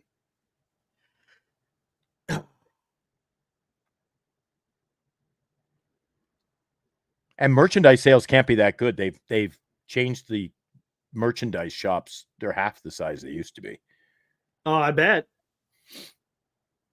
Think about it. When you own your own ballpark and you have your own baseball team and you can make the gift shop, and all of a sudden you're like, let's just make the gift shop half the size. Well, a lot of revenue coming out of that gift shop, wouldn't you think, Eric? You would think so. Wouldn't you want to be like, break down a wall, add some more jerseys, put a few T-shirts over on this side, get the foam fingers all lined up. I tried to talk Eric into a foam finger on Sunday, but you weren't having any to do that. No, not having it. They tucked them up on the shelf. I said, look, they're hiding Yeah, up there. way up there. Exactly. I said, you're not a Giants fan until you've got your foam finger. And damn. And he almost gave me the finger. But that was... A live insurance says, Eric, they had to sign Chapman, so if they failed to land a big free agent, they could say at least we got Chapman. We see some Chapman jerseys at the park. I mean, there's you always spot a jersey or two of somebody, and literally a jersey or two. You don't see, and this is another problem, Eric. We talk about on the show in general. People, when I say, oh, I'll see half a dozen Chapman jerseys around the concourse, around the park. You know, another problem is you've got Giants fans or casual fans who wear the same jersey they've had for 15, 20 years. Mm-hmm. Then you've got the people who are going there for the experience. They don't even have a jersey. Mm-mm. They might have an SF ball crap they got down at Fisherman's Wharf for $4.99 at the trinket shop. They don't have merch. They don't support the team. It's like, oh, want to knock off early? Let's go ball game. I got tickets for $5 and a penny. It's an event. I'm not there to cheer them on, wearing my jersey and my foam finger and, my pom-poms. That's a problem too, Eric. You ever watch a game on Yes Network and see Yankee Stadium? See how many pinstripe jerseys are in the stands at Yankee Stadium? That's all it is. You think they had a giveaway day that day because everybody is wearing a white and it's always the white with pinstripes for some reason. Always the white with pinstripes. And I don't see that emotion at our ballpark. It's different. It's different. Hey, look at this. Ed has a potential lineup. Bailey, Christian Walker at first, Fitz at second, Ha-Sung Kim. No. At shortstop, Chappie at third, Bellinger in the outfield, Lee, Ramos, DH, Wade Jr. I don't like it, to be honest with you. No, I don't like it. Okay, look, let's go through them here. Bailey has proven he can't hit. Walker, who knows? Walker could be a guy. Who knows, though? Who knows? Going into the season, opening day, Eric. Bailey hasn't proven he can hit. Walker, you don't know what you're getting. Fitzgerald, and the problem is what I bad. hate with Walker. With Walker, you're going to block Bryce Eldridge. I don't want to block Bryce Eldridge. We're just looking at opening day next year. Yeah. Kim, forget it. Kim Chapman, is just we're stuck with him for 6 years. Kim is tired. Bellinger, not a chance. Bellinger, no way. Lee, Ramos, yeah. Wade Jr., nope. Yaz, nope. Wisely, oh hell no. Flores, probably not, unless they buy out that big contract. He'll be here, but I'd be looking elsewhere. He says Walker's a perfect bridge. I think Eldridge comes up in 26, so that's only 1 year. Look at that. That's lineup. what I'm saying, D-Shot. Yeah, it's 1 year. That's not really a bridge. I mean, you're kind of blocking the guy because Christian Walker is a Gold Glove first baseman, and it would be a waste to put him at DH. Bellinger has proven in the past he can't hit. So he has a good year, Eric, and all of a sudden, what is he doing this year? Give him $40 million, $50 million. Oh my God, this guy is great. The guy is a 200 hitter if he's lucky. I don't want Bellinger, and I don't want Kim batting 220 with his 47 RBIs. That lineup right there, quite possibly, that lineup is worse than we've got right now. I don't think it's worse. It ain't going to be worse. You don't think so? Not worse. Because Bellinger is better than Conforto. Walker is better than Wade at first base. Kim at shortstop is similar to Tyro. See, I say that Kim and there's no improvement at second base. If you or shortstop and how am I looking? You know what? This? Here, let me Walker's do something. Fitzgerald, short. Kim. Let me do something here. Should be fun. Wait a sec. Where's he got Fitzgerald playing? Oh, they're putting Fitzgerald at second and Kim at short. No, Kim can't. No. Here we go. And Bellinger, Eric, you think Bellinger is a big improvement over Conforto? Because I don't. I see them as similar. He's batting 267 with 15 home runs. It's better than Conforto. How much better? You say 15 home runs? That ain't much better. 15. Conforto spent half this season on the disabled list. I keep calling it disabled, the injury list. I'm gonna do Wade something Jr. here. Oh God, it's gonna be a long 25. I'm gonna see something here. I'm gonna see something here, guys. This should be fun. Let's see. See, now you got Grand Admiral who says Kim for sure is an upgrade over Wisely, Estrada, and Schmidt. All right, but is that where even is that where you guys is that where you're aiming your sights? Oh my God, we got to get Kim. Can't we do better, Eric? Hold on. Can't we do better? Yes. Like the chat is all in on Kim. I'm like, if that's where you want to set your sights, if that's as good as it gets, then we'll be singing Kumbaya, as they say again next year at this point, going, well, we had a good run in July, but here we are, Eric. Wonder what they'll do in the offseason this year, Eric. Here we go. I'm gonna try.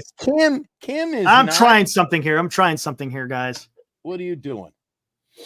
Are you doing a comparison? I can see it in your glasses. Yeah. I can see the reflection. I know exactly what you're doing. You know exactly what I'm doing. Hold on. Whoa. Can you guys see? Okay, hold on. You know what? I got to do this and hold on. There, so you can't cheat. No cheating. Come on. No cheating. I shouldn't have. See, now the gig's up. I shouldn't have said a word. Yeah, you gave it away there. I was flipping back and forth before I knew. I took a little nap. I dozed off during the Giants game. I had been watching some NFL football. I watched the WNBA game. I watched the full. I won't shut off the WNBA. Love it. Great game tonight. Another sellout crowd, Eric. Like 21,000 people. Let me do this here. Right. Let's do this. You're getting help over there, are you? There we go. Here we go. Eric's getting help. I'm gonna put this up there. Hold on. Let me bring. What are you doing? God, it's taking forever. Eric, you really are the wizard behind the curtain. Yeah. Here we go. Are you in hiding over there? Yeah, I'm in hiding. I ain't giving away no damn secrets here. All right, I'm going back to Admiral here. My aim sights are Soto in the outfield, Kim as a secondary sighting. He plays good D, will make Lee more comfortable, and he steals bases. All benefits. All right, I see what you're getting at. I just wouldn't touch Kim with a wall. Hold on, here we go. 20s. Soto, yep. There's got to be a better second. There's got to be a better way to structure our infield. I got to do it this way so everything's better. Here we go. Now let me minimize this, get rid of this, bring this up, add this. He is. I'm telling you, he is. Here we go. He is. Let me add this. Oh, where the hell did I put it? Where the hell did I put it? There it is. He's over there pulling the ropes, getting the production ready. Correct. This better be worth it, Eric. The guys are getting antsy over here. Okay. Here we go. Okay, here we go. All right. I am Farhan, the bald and the powerful. Here we go. I knew it was coming. Oh, I messed up. You messed up. Oh, that's pissing me off now. Hold on. I know what I did wrong. Half a second. A guy called Ed says, at my work, we have Wizard of Oz as the theme. Wonder what he did. What do you do, Ed? If you don't mind me asking. Every night I look for the quote of the night. D-Shot is a winner tonight. There we are. We were talking about Farhan. If I only had a brain. There you go. Okay. There we go. Okay, this is getting better now. Here, hold on. If he was the straw man, anybody got a match? Export it. Get rid of this stupid ass thing. Are we good to go? No, almost. Apparently not. Almost. All almost right. there. I'm moving on. Almost there. There. So, there. Are you sure? Because I was just going to tell the guys what's going on today, but okay. I'll give you the tee up a bit later on. Giants baseball coming up today. Back at it at Petco Park. Another evening game, 7:40. Logan Webb up against Dylan Cease. Last night, Eric and I said that's going to be a hell of a pitching matchup tomorrow night, too. Webb's 11-9, Cease 12-11.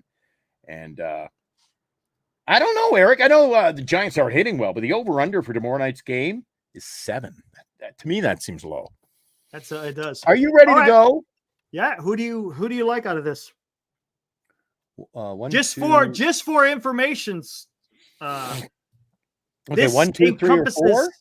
Yes, 1, 2, 3, 4. This encompasses from 2021 up to current now, 2024. What position are we talking about? You just threw a batch of numbers. They don't matter. Trying to compare.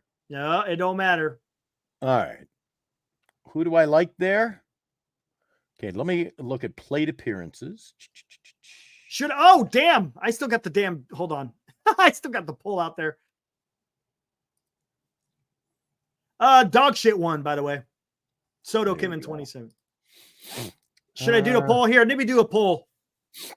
Eric, calm the heck down here. You got polls going. You got posters up on the board here. You're overwhelming everybody. Hold on. Let me go. 1, 2, 3, or 4. Let's see what you guys select here. All right. All right. Polls out there, guys. From 2021 to now. I'm looking at the Look at those batting averages. I tell you, 240 is the new 270, man. That's incredible. That's freaking incredible.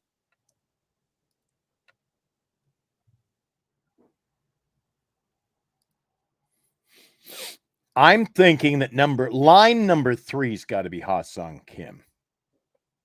It might be, it might not be. Okay, then I'm thinking I'm taking Kim is the 15.3. Okay.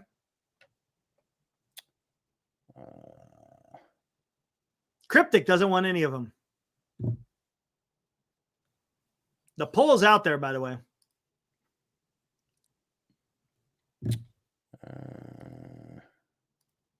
Vote. Okay, I'll tell you what. Middle infielder. Okay, we'll just say there's middle infielders and outfielders. How about that? I can't tell you which ones are which.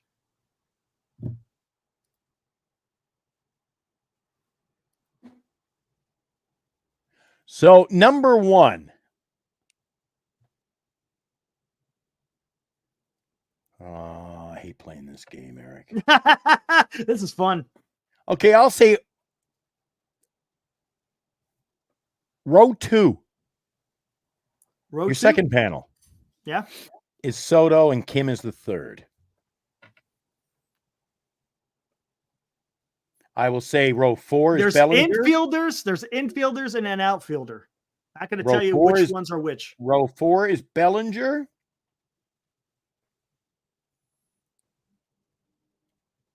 And I'll reserve judgment on the first line. I don't know. Oh, you don't want outfielders. Okay, gotcha. I picked an outfielder. No, Isn't Bellinger playing in the outfield? What? I'm talking about Grand Out. Well, Bellinger actually plays both middle infield and outfield. So, well, actually not middle, but I shouldn't say middle infielder. You know, how about this infielders and outfield? We'll just say that. Yeah, look, that's all the damn positions. Okay. See, if I tell you what position you're going to know what it is.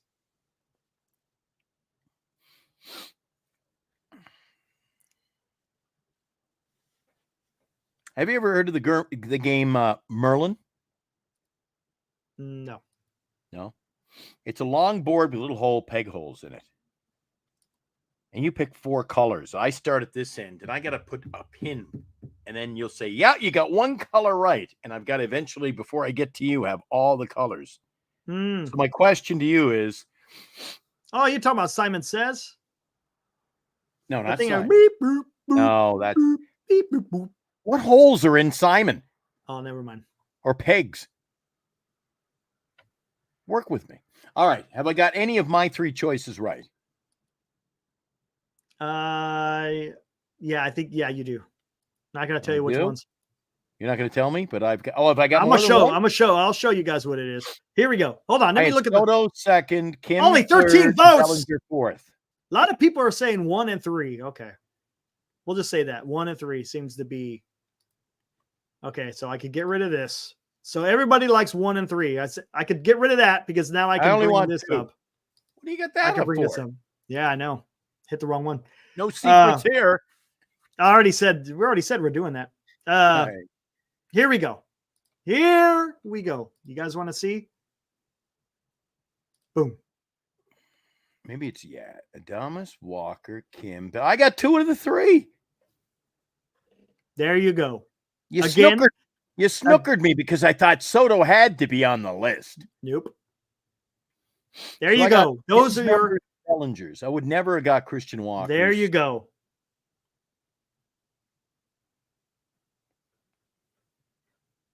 Exactly, Cryptic. That's what I was thinking. And again, these are all numbers from 2021 to now. And it's amazing how many of them look, they're all batting 242, 249, 242, 244. Now, granted, batting average doesn't say everything. Look at that. On base is all about the same except for Bellinger. He'll take a walk. Slugging percentage is all about there. OPS plus. Hell, Christian Walker has a little bit better, along with Willie Adames. But this is what you got, man. That's what I'm saying, man. If the Giants, because of the defense. If the Giants are going to do anything, that's what I'm saying. You got to go big. This is why I keep saying you got to go get Soto and trade for Vladdy. Should we look at those guys' numbers? You want to take a look at those guys' numbers? Let's take a look. Now, got rid of that, right? Let's try this. You know what, Cryptic? You're right. You're right.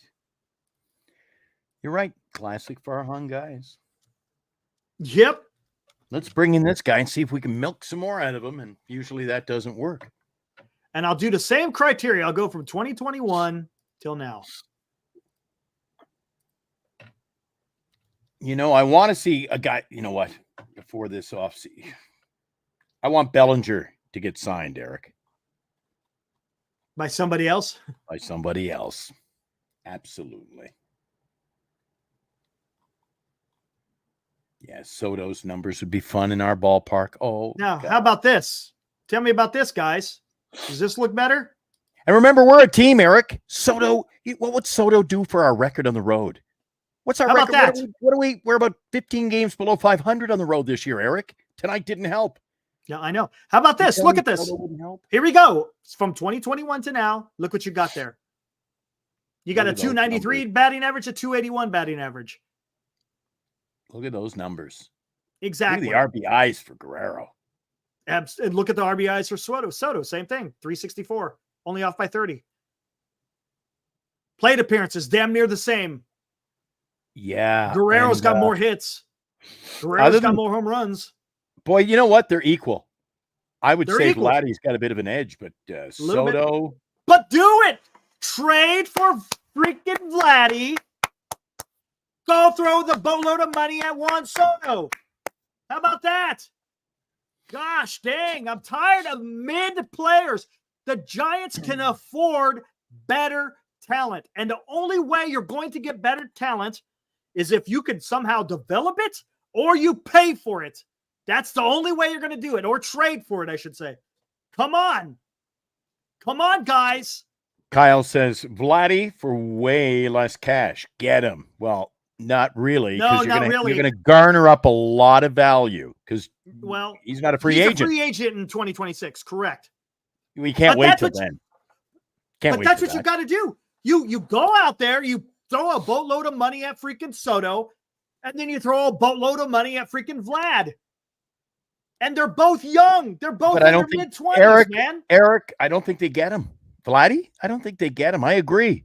I don't see Toronto trading him because they want Soto. You think they're getting rid of Vlad and bringing in Soto? I don't see that.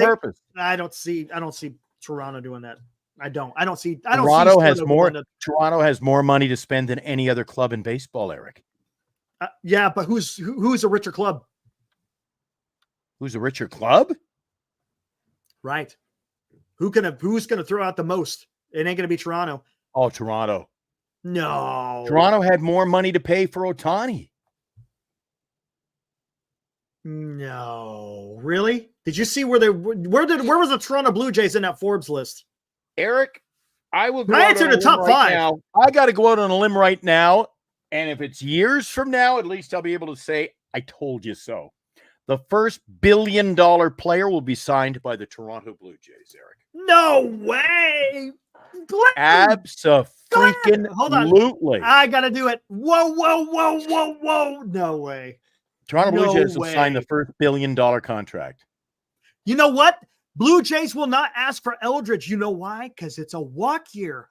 It's a damn walk year. Sure, they're going to ask for quite a bit, but there's no way they're going to get Eldridge for freaking Vlad. No way. Okay, here's a question. And you don't trade Eldridge. Do you trade Eldridge for a Vlad? No. Would you trade Bryce Eldridge for Vlad?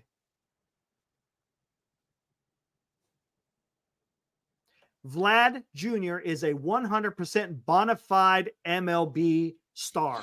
Eldridge, the potential's there. But do you do it? Would you trade Eldridge for Vladdy and also be able to get Soto? I don't think. Blue Jays are worth $2.1 billion. And their parent company is one of the richest companies in North America. Who is it? Rogers. They own Rogers Sportsnet. They own all the television stations in Canada, all the radio stations except mine. They have the biggest talents, the biggest Tibbs. Everything. Okay, trade Tibbs. Okay. They own the internet service in Canada. They own the cellular service in Canada. You want me to keep going, Eric? They own it all. Hold on. The richest Rogers. They own Rogers Sportsnet. You're making me bring out the big guns. Bogser. I can't speak for Canadians, but I think that's the way they feel. Sometimes I think people in the chat think I'm Canadian. That's what I'm actually thinking. I think that's like their shot at me. I'm not Canadian. I work in Canada. The Giants' principal owner manages almost $2 trillion. They got a lot of money. If I'm not mistaken, I think Charles Johnson is the richest MLB owner. I think. Surrounded by his 29 other owners. I understand, but he owns 30-something. He owns the majority, so he can make decisions if he wants to. What's Rogers worth?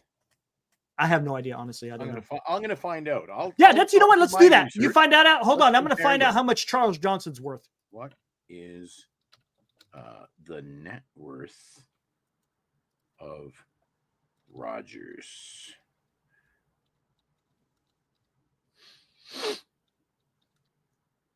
Oh, shit. Okay. Rogers Communications has a net worth of $229.99 billion. Okay. As of September. I don't understand what market cap and all this other crap is, but let me see something.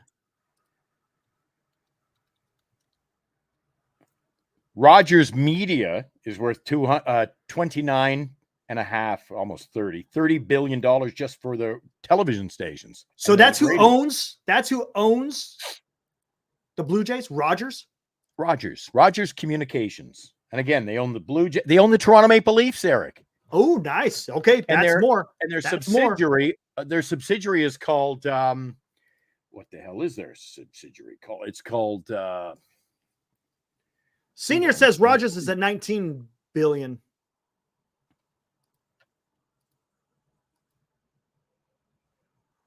Cohen's up there. Rogers is worth 19 billion. Well, the Rogers Communications Group, the communications group alone, Eric, is worth 21.99 billion. 21 billion. Charles Johnson, that's just him himself is like almost $5 billion. Just him. All right, so give Ohtani 850 million. Case closed.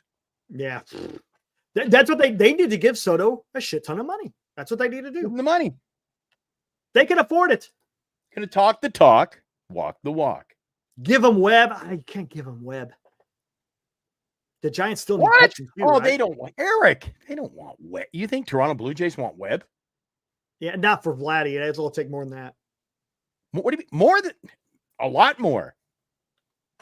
Like I thought Webb would be the kicker. I don't. Eric, why is it? I had this conversation with Carter today. Why are Giant fans all high and mighty on? Oh well, we've got Webb and we've got this guy. We've got this. I go. And then you go to every other team in the league, the fans, like, Webb, he's okay. He's not as good as everybody says he is. But why are Giant fans fixated on we've got these great players, Eric? It's the fan base who love their own players. That's what it is. That's what it is. Eric, because we don't. We don't. No. We don't, or we wouldn't be a losing team every year. And Webb wouldn't be a 500 pitcher like he is again this year. Yeah, this year, not so much, man. Now I don't have that trade value chart, man. You got to pay for that stuff now. But I don't know. I swear to God, if you and I hang around in the outfield again, talking to fans at the next game we go to, and we go, "What do you think? Isn't that Bailey a great hitter? Oh, he's best hitting catcher. Oh, he's a great catcher." You go, "Well, if he's a great hitter, why can't he hit?" Yeah, right now he can't. Plain and simple. And here's okay. Come on. Yeah, the fixation. We showed the list. We showed the list of the 4 mid players. And we showed the list of the 2 excellent players. You got to aim high. Because if you don't aim high, then the Giants are just going to be back where they are. If you're going to compete with Mookie Betts, freaking Freeman, Shohei Ohtani, Roki Sasaki, Will Smith, if you're going to compete with guys like that, you're going to have to get some of the stars of your own.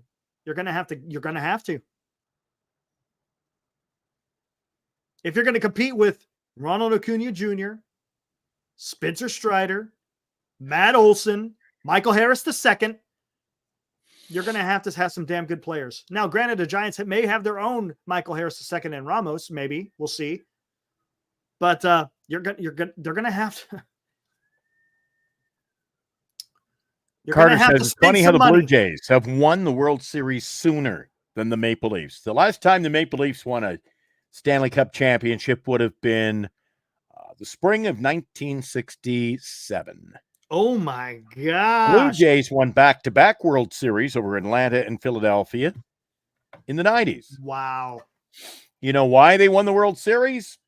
They spent the freaking money. And the GM got the best players available. It's it in a nutshell. Somebody was in the chat the other day, says you can't buy a championship. Toronto Blue Jays built a championship team by buying players. Exactly what can be done? Built their championship team. They built a championship team in one season, Eric, with like the creme to la creme.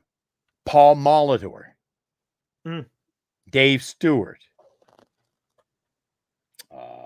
They're modest players back then, the Blue Jays. Even their modest players. Freaking Pat Borders was their catcher. What a great player. Roberto Alomar, Joe Carter, Devon White. Oh, Jesus. Makes our team look like fucking A-ball. Doo-doo. T-ball. Doo-doo. I don't know, guys. So, unfortunately, that's Roger the path Clemens forward. on the hill. Imagine that pitching staff. Roger Clemens, Dave Stewart, Pat Henke out of the bullpen. Couldn't be beat. A lot of hired guns. Oh, Sandy Alomar too. Wasn't he on that team? No, or Roberto. Roberto Alomar. Roberto. Yeah, those were the good old days there. But that was a team that went out and said, "All right, we got a chance.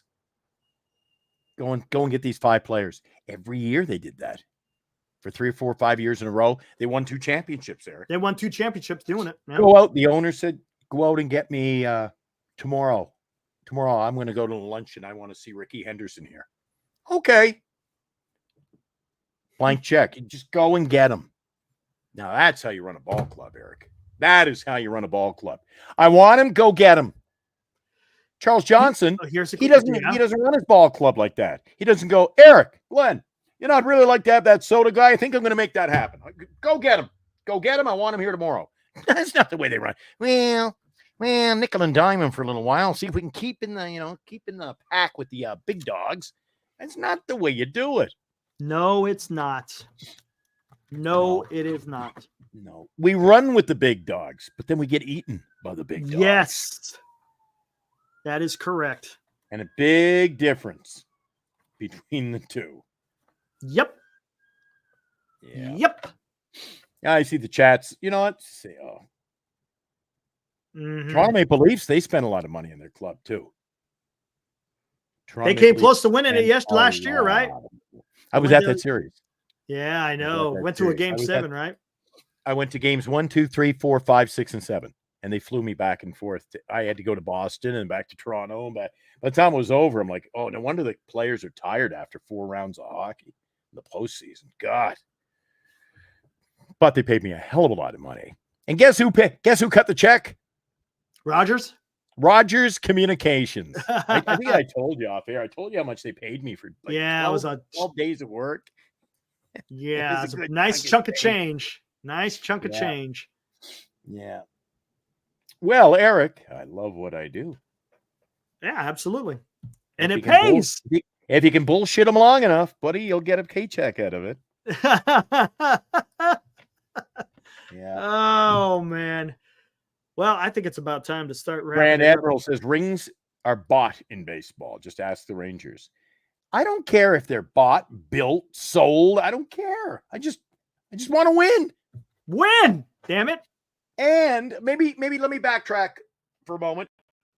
If we don't win, Eric, if I told you I went to every home game and go, "Holy crap, Eric, we lost.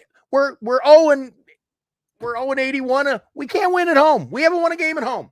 But holy crap, was it ever fun?"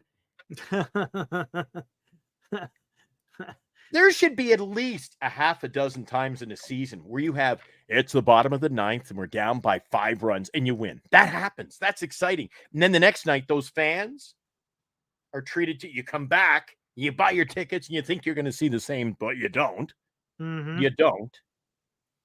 We haven't had that excitement at the ballpark, Eric. We haven't had those.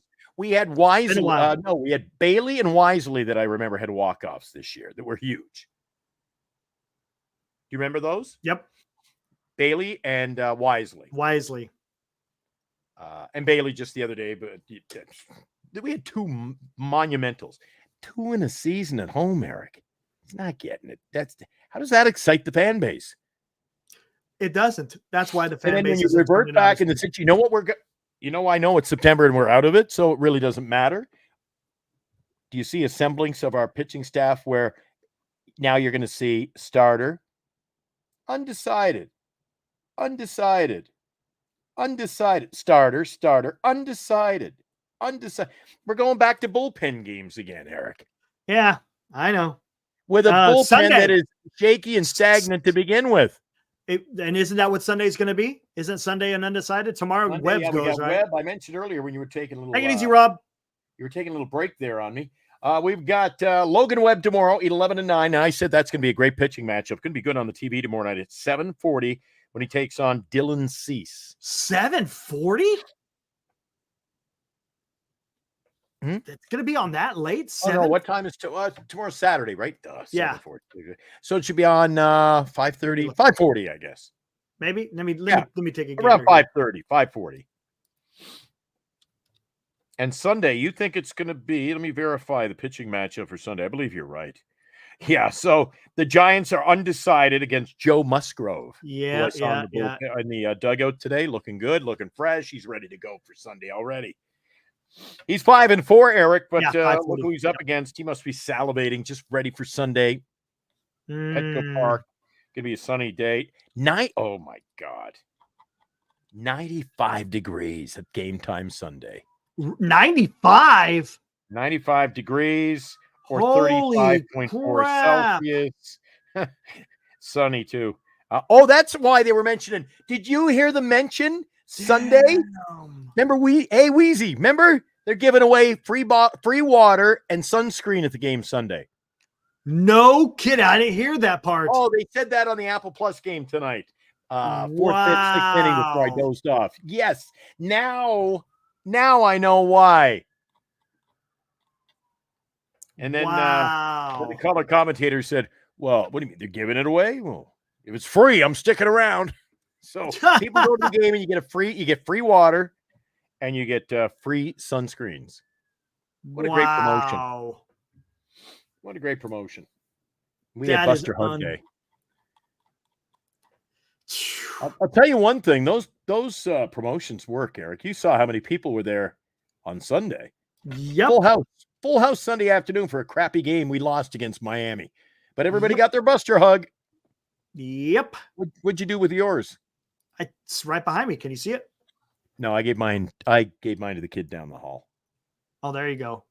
So Giants are now they're 69-73, and San Diego is 81-61. Here we go. Fixing it all up. Good. Are you going in there now? There we go. Fixed up the website. You did it? Just did it. Is that what the show has reverted to? We're just going to hang out? Pretty much. Do some housework. Some housework here. Yeah. Yeah. Taking care of the clerical work for Monday. Wow. Yeah. Eric gets the good housekeeping seal of approval from our Giants fans. Hey, got to take care of it, right? Yeah. Will B's over in Arizona. He said it was 108 yesterday. 104 here today. Are you kidding? Yes. So it must be hot. I'm working up in. They've sent me up in Canada for 2, maybe 3 weeks now. I'm going to be here maybe the hockey season starts. The good thing is it's cooled off. It's like 72 outside right now. So I just opened up the windows. 72. Just curious. I'm going to tell you what the temperature is here outside my broadcast studio. It is. Let me switch over to Fahrenheit. The temperature here right now, Eric, is clear skies, partly cloudy overnight, 52 degrees. Nice. And just for giggles, at the radio, I told you we're busy week for me next week. We're installing all the new equipment. Oh, that's right. At the radio station where we get hit by lightning. Yeah. If I don't come back, I've either gotten eaten by a polar bear or just packed it in because I'm so broke now you wouldn't believe. Outside our radio station studios, it is 37 degrees. Where the hell is your radio station? The North Pole? Baffin Island, yeah. Holy crap. You ever hear the Hudson Bay? Yep. Frobisher Bay, Hudson Bay. Mm-hmm. Basically, you're on your way, but it's near Iceland, Greenland, and the North Pole. That's where your radio station is? Yeah, I own the market. I own the entire territory. I own the rights to the entire Northern Canadian territory. Holy shit. That's why I do what I do, Eric. Golly, man. So do you have to fly out there, or how do you get out to where you got to go? Well, if I go over next week to check out the undertaking of the work, I would fly from Winnipeg to Toronto to Ottawa, and then Ottawa to Baffin Island. Oh my God. Yeah. Whew. As they say, as the great Eric Romo once said, you got to make a living is what it is. God damn. Do you have to go do that, or are you going to hang out in Winnipeg? I want to hang out in Winnipeg. We'll see. When It's my money we're talking about, Eric. So I know, dude. I may have to get on the plane and go. I may have to go up and visit, make sure everything's. They're installing a new antenna, the new transmitter, which is a lot of money. They're rewiring everything. They're putting in new antenna wire system, which is expensive. Two new sound processors, a new Behringer unit, everything but the board and the computer that runs the station. I was just gonna say you're just building a whole new radio station. That's what it sounds like. Well, that's what on the paperwork I'm being billed for the technician's work alone. That's what it comes. He lists it all and he goes, basically, it is a rebuild. Because what happens is, when lightning strikes, when lightning strikes a lightning rod, it doesn't blow up the lightning rod. No, it just sucks up the energy. Yeah. So what happened was they think that the lightning hit the antennas, and then that just goes zoom right through the wire, and it fried everything that was attached to it. That was an $86,000 transmitter, and it just, they said the insides it can't be fixed. Done. Kaput. Garbage. We went off the air and we couldn't figure out why. I'm like, I don't understand what's going on. Like, we were off the air. Just shh, nothing. So anyway. Doesn't lightning strike radio towers quite often? Isn't it supposed to be able to do something with that energy? The way they're designed, they don't get hit. Ah. Yeah. But somehow it did. That's what they say. But it fried it. Something fried everything. Yeah. So I'm lucky in a way.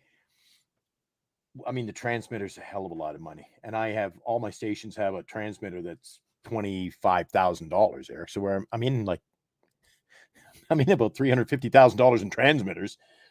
And then if I had lost the actual computer, like the computer I showed you last night when we finished our show, I was just showing. Yeah, that was pretty damn cool.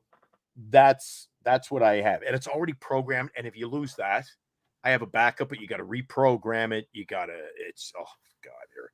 I'm getting close to retirement anyway. So Bernice and I had the chat, like, it's a lot of money to reinvest in your business when you've made money. I could walk away. I go, no, if the money goes in, I'll run it, make a few more bucks. Before anything happens to me, God willing, I will have sold it. And I move on. Time to retire, Eric, and do more fun things like do a show with you. Yeah, why do a radio show and get paid for it when I can do this? Oh my gosh. But don't think I don't do any work. It's my night off in Nova Scotia, my night off in New Brunswick, and I don't have to do tomorrow and Sunday. I don't have to do the New Wave noon hour, and I don't have to do the afternoon show on the all Canadian station. Well, that's good. So I mean, like, it's not like I sit around and talk giant sports talk with. This is like the hobby. It makes us a few bucks. I'm not complaining. It's made us more money in the first month and a half than I ever dreamed of. But and how many people are we up to as far as subscribers? 326? 318. Ooh. 318. Does that mean we didn't gain one today? No, we did. We gained 4. All right. We got 314 at the end yesterday. Not too bad. Appreciate it, guys. Oh, Kyle hey, this is funny. You know what? We're veering off course here, but Kyle McKiernan says, yeah. What do you think about Oak Island? Love is a stone's throw. Love that stuff. I grew up. That's where I grew up, Eric. So if Kyle looks on a map, I grew up on an island called Cape Breton Island. And then you've got a series of islands, one of which is Oak Island. And obviously Kyle knows all about the mysteries of Oak Island and all the. Love that show. Have you watched that show? All the time. Anytime I get a chance. I love it. I didn't know that. Yes. Oh, Eric, I've been there. Love you know who I met? You know who I met? Did you meet him? I met Gary Drayton. Did you really? The metal detector. No, that dude's cool as hell, man. He was blown away. I said, "Can I get your autograph?" No kidding. Where'd you see him at? He goes, "Come on, okay, lad, come on." And he took me back to on TV. It's like this nice house. He took me to something like I had to wait outside, and he got like a mobile home, a trailer. You know what I'm talking about? Yep. And he gave me an autograph picture. He says, here's a picture. I just signed the picture for you. I'm like, oh, okay. And then I bought a t-shirt, the Oak Island t-shirt. Yeah. Okay, where do I got to go here, man? Here's Halifax. So, see, I'm not in control of this either. So it would I be got easy. it. Okay, keep going up. I'll show you where I live. I'll show you almost a pin. Keep going up, like slide to, like, how do I explain it? Go the other way. See where the sign says Lewisburg? See the tip of the little island? Right there. Zoom in. Up here? If you keep zooming in. See Marion Bridge? Keep zooming in. I swear to God, you'll be able to zoom in and see my house. No, go down. Like, pull it up. Like Can't this believe way? we're freak. This is Giant Sports Talk, Eric. Although there was one of the world's largest men, Giant McCaskill, who lived in Shetticamp. He was an actual giant. He was like 9 feet tall. Are we this way or the other way? Down? The other way. Go down. Keep going that way. Keep going. And stop. Now swing it your way. I guess this way. The other way. And you will see Christmas Island. No. Oh, that's a cool place too. Everybody. All right. Stop. Marion Bridge. Okay. Now follow the river back to the other way again. See where it says Huntington? Looking. So you got right there. It's on the screen. You got Marion Bridge below it. Big Ridge. Right here. See that word Huntington? Yep. The sign that says Huntington is at the foot of my driveway.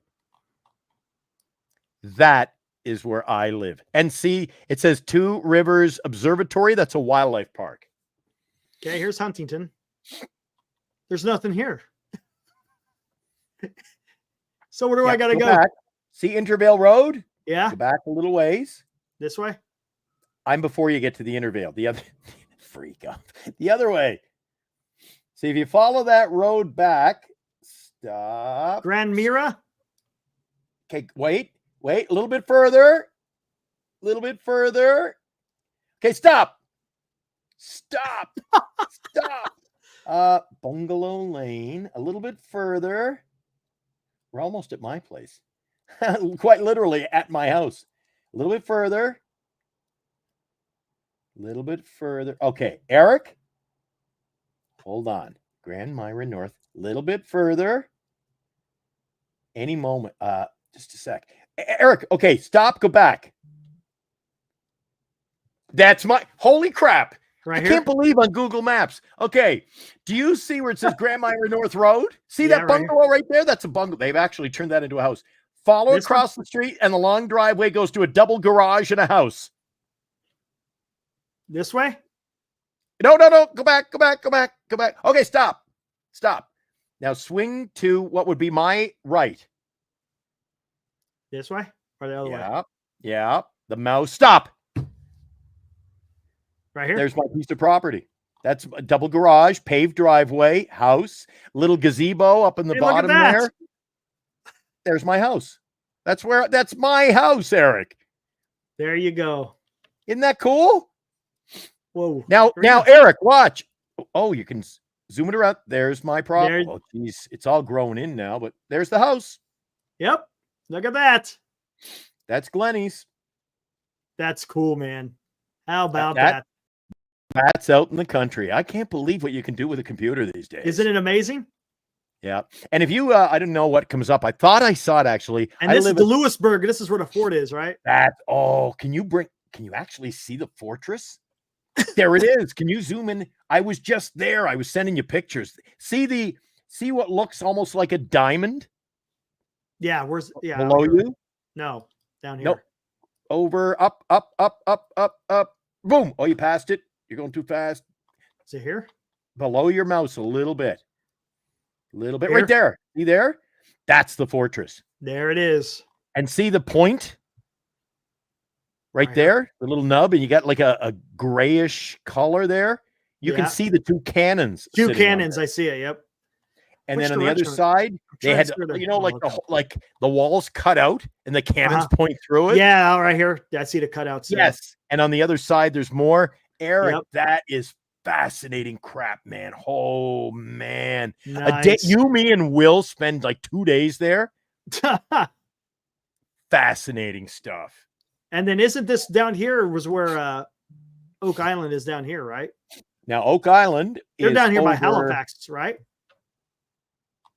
Yeah, but it's on the other side. It's up over here? Yeah. No, it's over. No, I thought it was over here somewhere. Where are you at here? Big Tananock. Because I know it's not that far from. No, it's over the other side. Because you're over, if you look down, whoa, stop. See, whoa. You are fast on the trigger, Eric. I don't mess around. Take away that mouse from you. You passed. Okay, see in the bottom corner of your screen, it says Peggy's Cove. Yeah, over here. I've told the story on a couple other platforms before. That's where I had been. Remember, I told you this story. I thought I told you this story recently. I was playing baseball. I was playing in a ball tournament. Mm-hmm. And it was, I think it was a Tuesday or a Thursday night. I'm leaning toward Thursday. And I got to a three-way in Lower Sackville, Nova Scotia. So the health nut that I am, I just finished playing a doubleheader of baseball. It was about 9 at night, 9:30. Mm-hmm. And I stops for a pack of smokes by. And I don't know if you have them in your area. Petro-Can is the name of the gas station. Petro-Canada. Petro-Can. So I stopped at the big, like a 7-Eleven gas station, big, like a gas bar. Okay. And I go in to get them, but I'm sitting to turn in, and I'm telling you, I thought the plane was going to hit my car. It was so low. I was just like, I was like, what? Wow. And anyway, that's where the plane flew, right off that coast of less than a quarter mile. And it flew in there at over 500 miles an hour. One, you didn't tell me about that. Yeah, I was one of the last people. I saw Eric. I was one of the last people to see the plane, Eric. That's incredible, man. It was called Swiss Air Flight 11. No kidding. Yeah, I saw the plane. And when I say it was low, Eric, in the car, it felt like it was going to hit you. Even though it was hundreds of feet up, it felt like it was going to hit the car. So where were you at? I'm trying to find where you would have been at here. I wasn't there. It was going to dump the fuel. So I was in what was called Lower Sackville. Oh, okay. Gotcha. Wow. So it had to go off Peggy's Cove because of the size. They were flying from New York City to Switzerland. So from New York along the water to that is I see. next to nothing. Oh, so they wouldn't let them land without dumping all their fuel. And that's what cost the flight. Wow. Google that, Eric. Google it. And you know the TV show Mayday, the TV series, they're in like 25 years of production now. Mayday, where they just focus an hour on how the plane crashes, how they proved how it crashed. They did a feature story on that one. No kidding. I'm not kidding you. Geez, we got sidetracked on the poor Kyle. We got sidetracked on the Oak Island story here, but holy crap. I'm taking a look at it right now. Yeah, Swiss Air Flight 11. Swiss Air Flight 11. Looking right at it. And I can remember the plane like it was yesterday. It was a long. Oh, it was an MD-11. Big white plane. It had the, what I call the motor. It's up near the tail. Yeah, it's in the tail. Yeah, it's just like a DC-10. Yeah. I can still remember like looking up. The fin is red with it had like a red cross, a white cross on it. Yep, that's the one. I saw that plane before it crashed there minutes. And there was like, how many, did it say how many? There was like 300-400 people on the plane. 215 people. And 14 crew members were lost. There you go. Okay. Yeah. Arcing event from an electrical wire associated with the in-flight entertainment system. They put in like you could video gamble. Oh my gosh. Video poker. Determining whether the arc wire was the lead event. Fire started, the thermal acoustic insulation material installed in airplane and had a propensity to continue burning. Wow. Guys, Google it. Look up exactly what Eric's looking at, and it's fascinating. Or find the Mayday if you've got, on-demand television. You find that TV series Mayday. It is. And you know what's up, Eric? It's different. You could watch it and go, oh, it's fascinating. Eric, I saw the freaking plane. It's like it touched me. St. Margaret's Bay. That's where it crashed, was St. Margaret's Bay, which is, it's that Peggy's Cove. Oh, that's it right here? Yeah. And one guy from Switzerland. Oh, yeah, it's right here. Okay, yeah. Wow. That's incredible, but it dude. Pardon me. They say, see, it says Peggy's Cove, the memorial. Oh, the memorial's right there. Yeah. They have a memorial to it. That's only about quarter mile up the road. Wow. So it crashed over here somewhere then. Yeah. Fascinating stuff. Damn. Fascinating stuff. Did you talk to the investigators at all about it? No. Nobody ever asked to talk. Nope, nothing. That's incredible, man. I never heard of that one either. Yeah. The two worst disasters I know of and I was a part of, but not directly, is that one. That one actually was frightening because I saw it literally unfolding before it happened, but didn't know it at the time. I'm just like, holy, Eric, when a plane of that magnitude is flying that low, I was like, it felt like it was going to shear the roof off the vehicle. It was just so loud. God. And you didn't know how the windows didn't shatter. It was just, what? A plane flies by a mile away and it's loud. Just you picture that just above your head. Right. No, I know what you're talking about. I told you on the other channels. Remember, I told you when I was in the American Hockey League broadcasting, we had the guy, he was on the first flight. Oh, yeah, you were telling me about that, September 11th. Yeah, you were telling me about that. Mark Davis. Mark Davis played with us in the AHL in Fredericton. And you see him one day, and then he took a big job in Los Angeles, and Blight left Boston. He never made it. It's crazy. That one, though, Eric. Well, actually, I knew Mark. They're both kind of eerie, because I always think if you were like when you know someone and you think, what were the final minutes of their life like?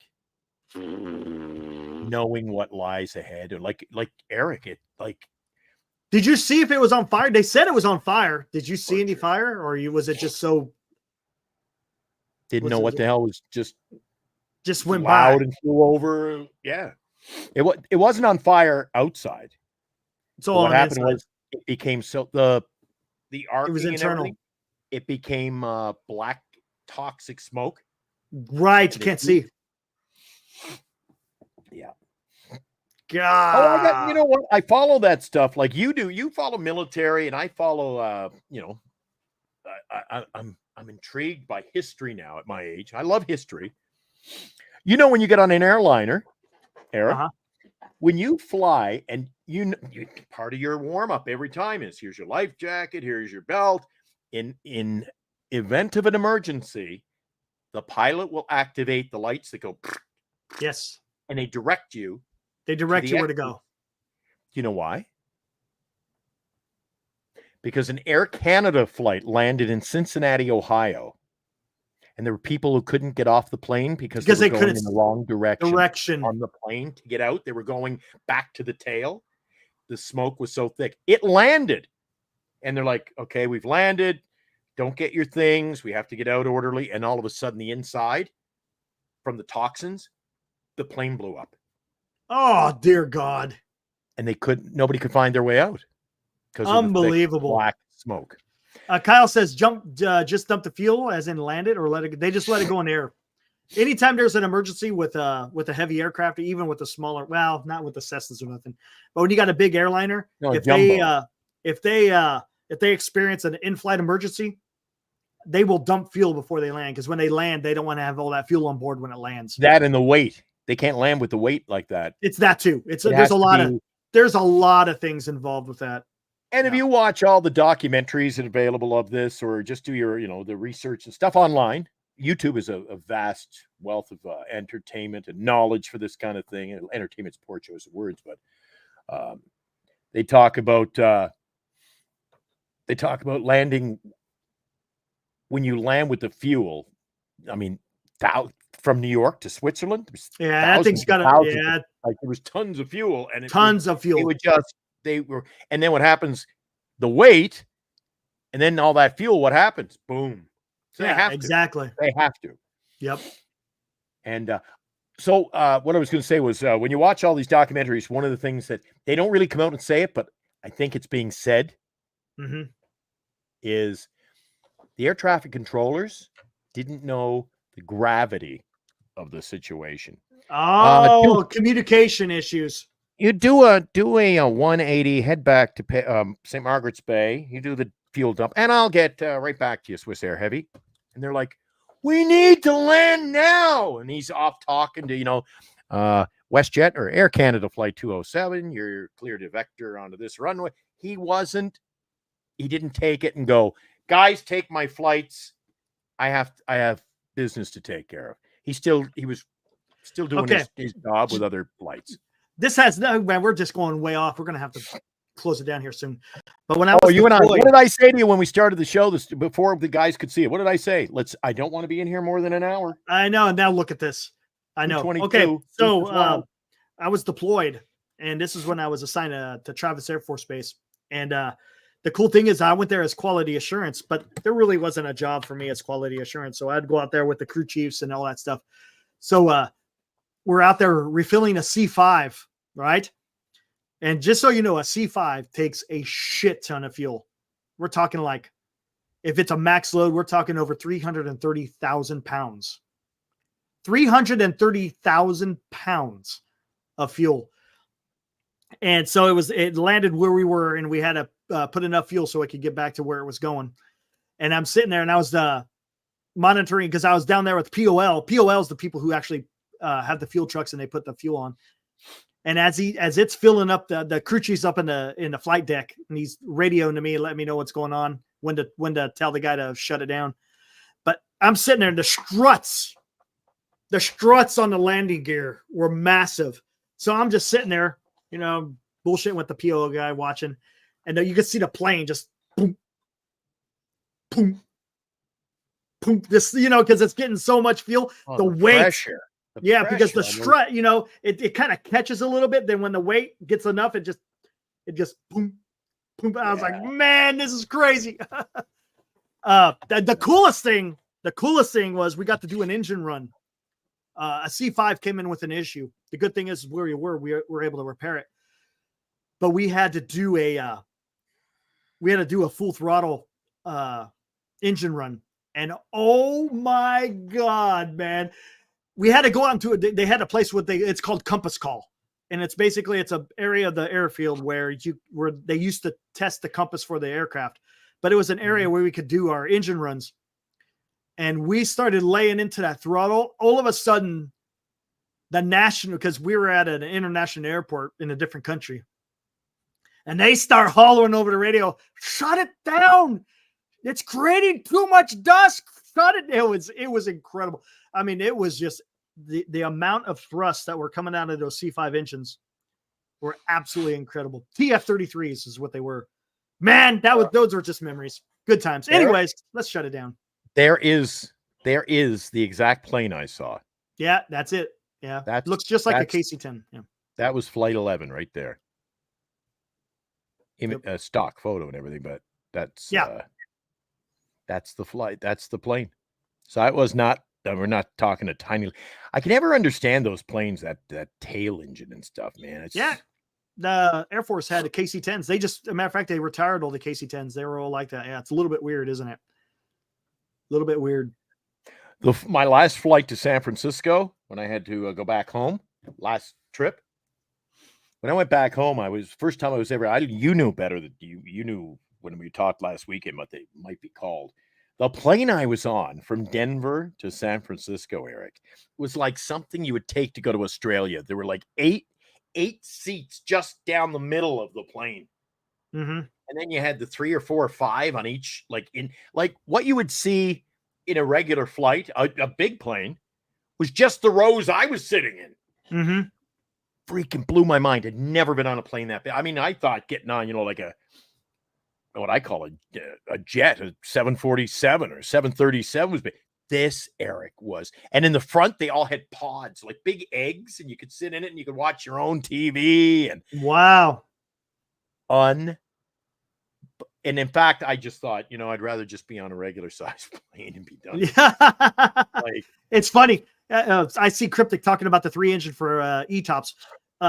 When the KC-10, when the KC-10s were still in service, when they would AR C5s, they would have to shut down that number 3 engine in the tail because the C5, the vertical stab was so damn tall, and it had that T-tail that it would come in contact with the thrust from that 3rd engine, and it would create so much havoc for the C5 to stay in control. So they would shut down, they would put it to idle when they would AR C5s. Yeah, it was unique. Just different aviation stuff. I don't know why we're talking about this, but whatever. We got to get out of here. Kyle got us off track a bit, but that's way to go, Kyle. It brings back kind of brings back memories, man. Brings back memories. Wow.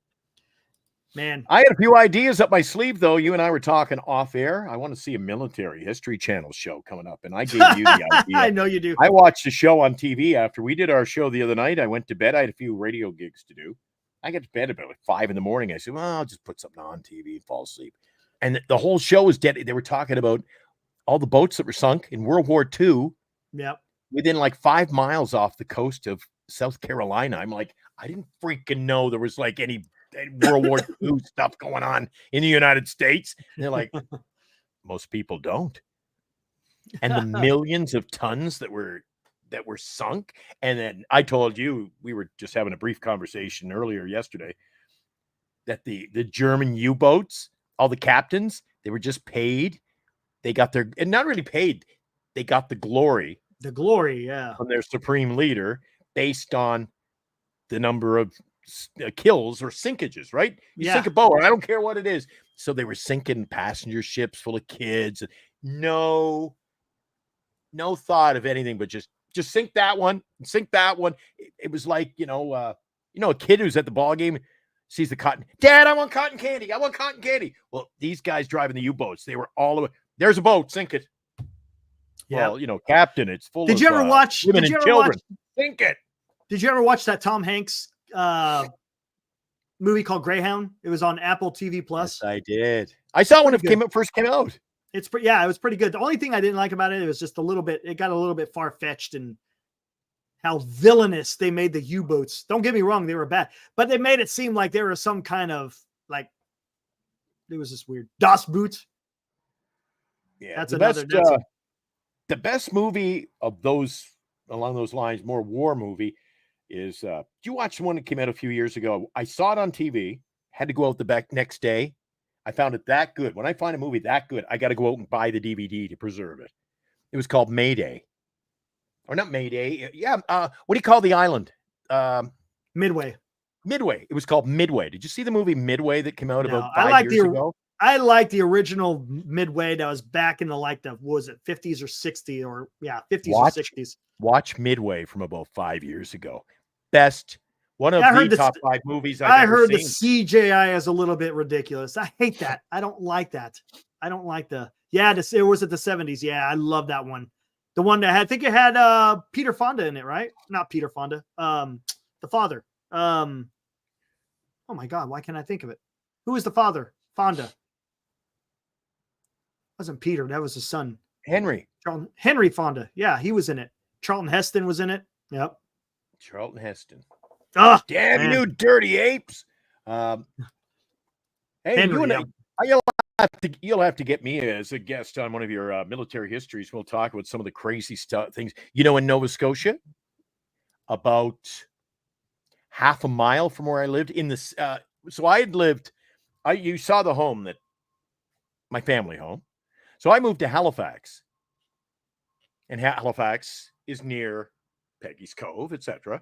So Halifax is the big city in Nova Scotia. And when I lived there back in the very late 80s, probably late 80s, Eric, I go for a stroll one afternoon. I only walk no more than a quarter mile, and I find a cemetery. The entire cemetery is bodies from the Titanic. No shit.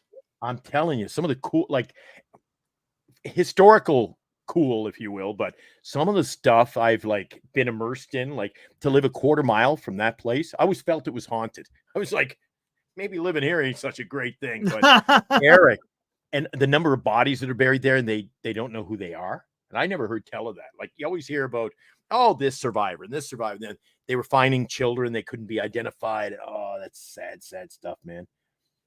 Yeah. We see it in television, and we see the dramas that are made and documentaries. We're talking reality. All this stuff we're talking about tonight, this actually happened. Yeah, I know. And it's surreal to me, like the Titanic sinking, what it must have been like back then, for the people on board, and as a historical reference. Mm-hmm. Mm-hmm. Halifax, Newfoundland. So it sunk right off Newfoundland in what was called Iceberg Alley. Imagine that. Iceberg Alley. Iceberg, right ahead. They'll be here to help us in 4 hours. 4 hours? Thank you, Brian. So, yeah, he knew it was coming. But anyway, I'm big into history, Eric. I love history. I love that stuff. Matter of fact, there's a couple of things, in the month of September, you got the fall of Atlanta during the American Civil War, and then Operation Barbarossa took place on the 1st of September, 1939. That's when Hitler decided to go invade the Soviet Union. Yeah. Big Day Wednesday. Big Day Wednesday, Eric, that for the rest of my life will always be a memorable September day. 11th. Yep. Never forget that. Yep. Yep. So we'll get our fix of coverage. I'm sure we the will. History Channel. Yeah, the air stuff, re-air stuff. Yeah. Yeah. Matter of fact, there's a great. Oh my God, I forgot all about that. Who was it? National Geographic did a fantastic documentary. If you're talking about the one I have, I have yes. a DVD clamshell. It's I think 4 discs, something like that. Literally, there's like 4 parts. Literally, and it's narrated by one of their big voices, and they literally start from the beginning right to after it happened, and they're interviewing all the people, the firefighter, the guy who lost his brother, the 2 guys who met each other in the building, the guys who were outside the building. The one I really like is like the history of it, and they'll be like January 4th, 2001, and they'll have like or have you seen the movies about the crashes? The one I'm talking about is the actual people who were part of, the victims at World Trade Center. No, I have a 4-disc documentary, and it's how it all got planned. Oh, okay, gotcha. Fascinating. There are a lot of ones that I don't find fascinating. They are what they are. But this, that's fantastic, Gonzo. I shouldn't say fantastic, but it's amazing that you're able to meet the mother. He was the one of the guys that decided to go crash through the flight deck and try to take over the plane. Eric, I always say to Bernice, and Bernice will say back to me, and Bernice is probably watching the show in the Bay Area right now. She always keeps tabs on me when I'm away, Eric. She goes, I just want to remind you, I watched the show. And then, okay, dear. But Bernice is always like, you don't know how you'd act in that. I go, goddamn right I do. I would have done exactly what he did. I ain't going down without a fight, Eric. Yep. She's weird seen me how I treat people who shoplift. She's like, oh, don't make a scene. Don't say anything. Like, the minute he put it in his pocket, I'm involved.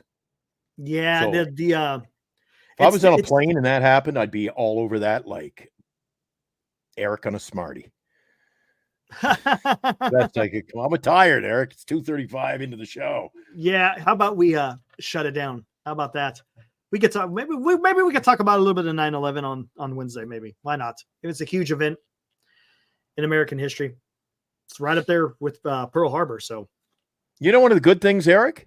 One of the I'm not really letting the cat out of the bag. One of the great things about the new channel that's coming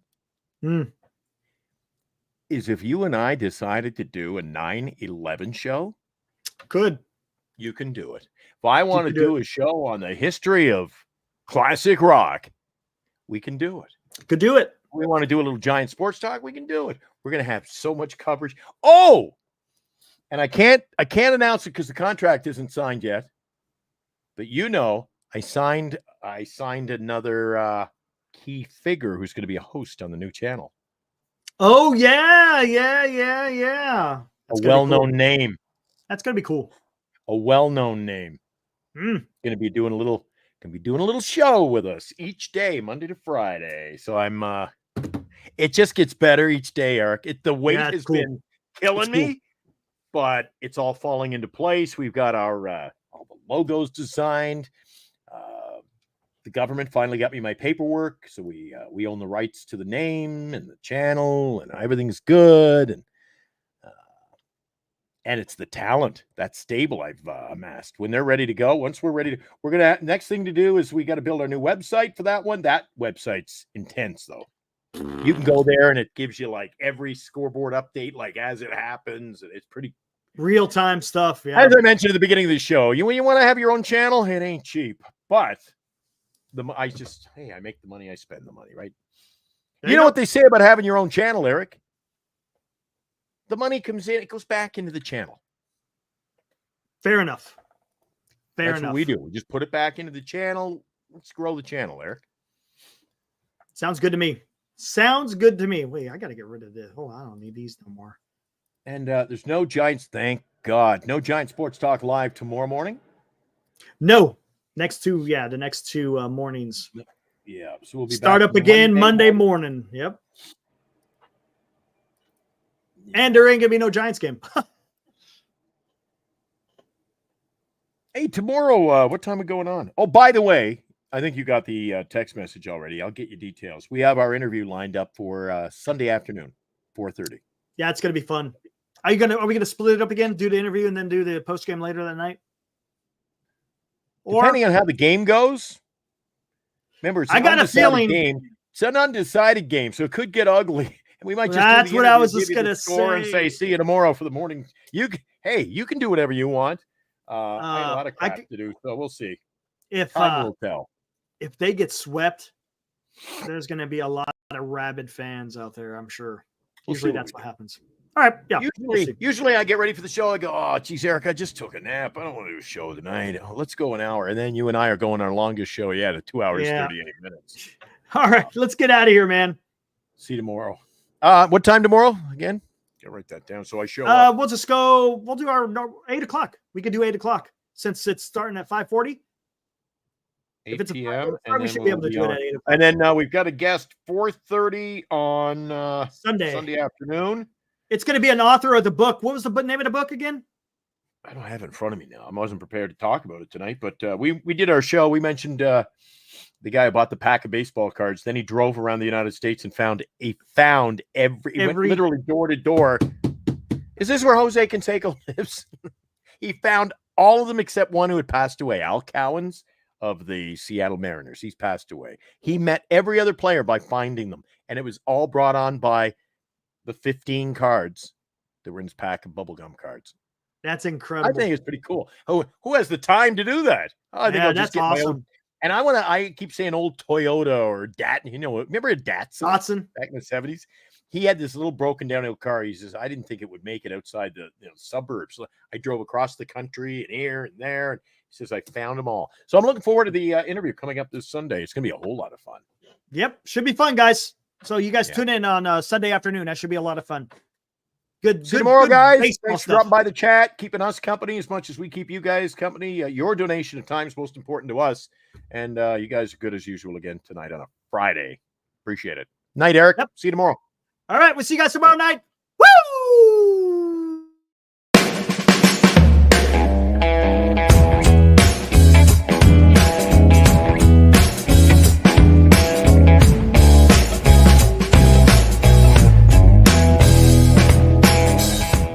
You've been watching Giant Sports Talk Live with Eric and Glenn, a Northern Lights Entertainment Broadcasting production.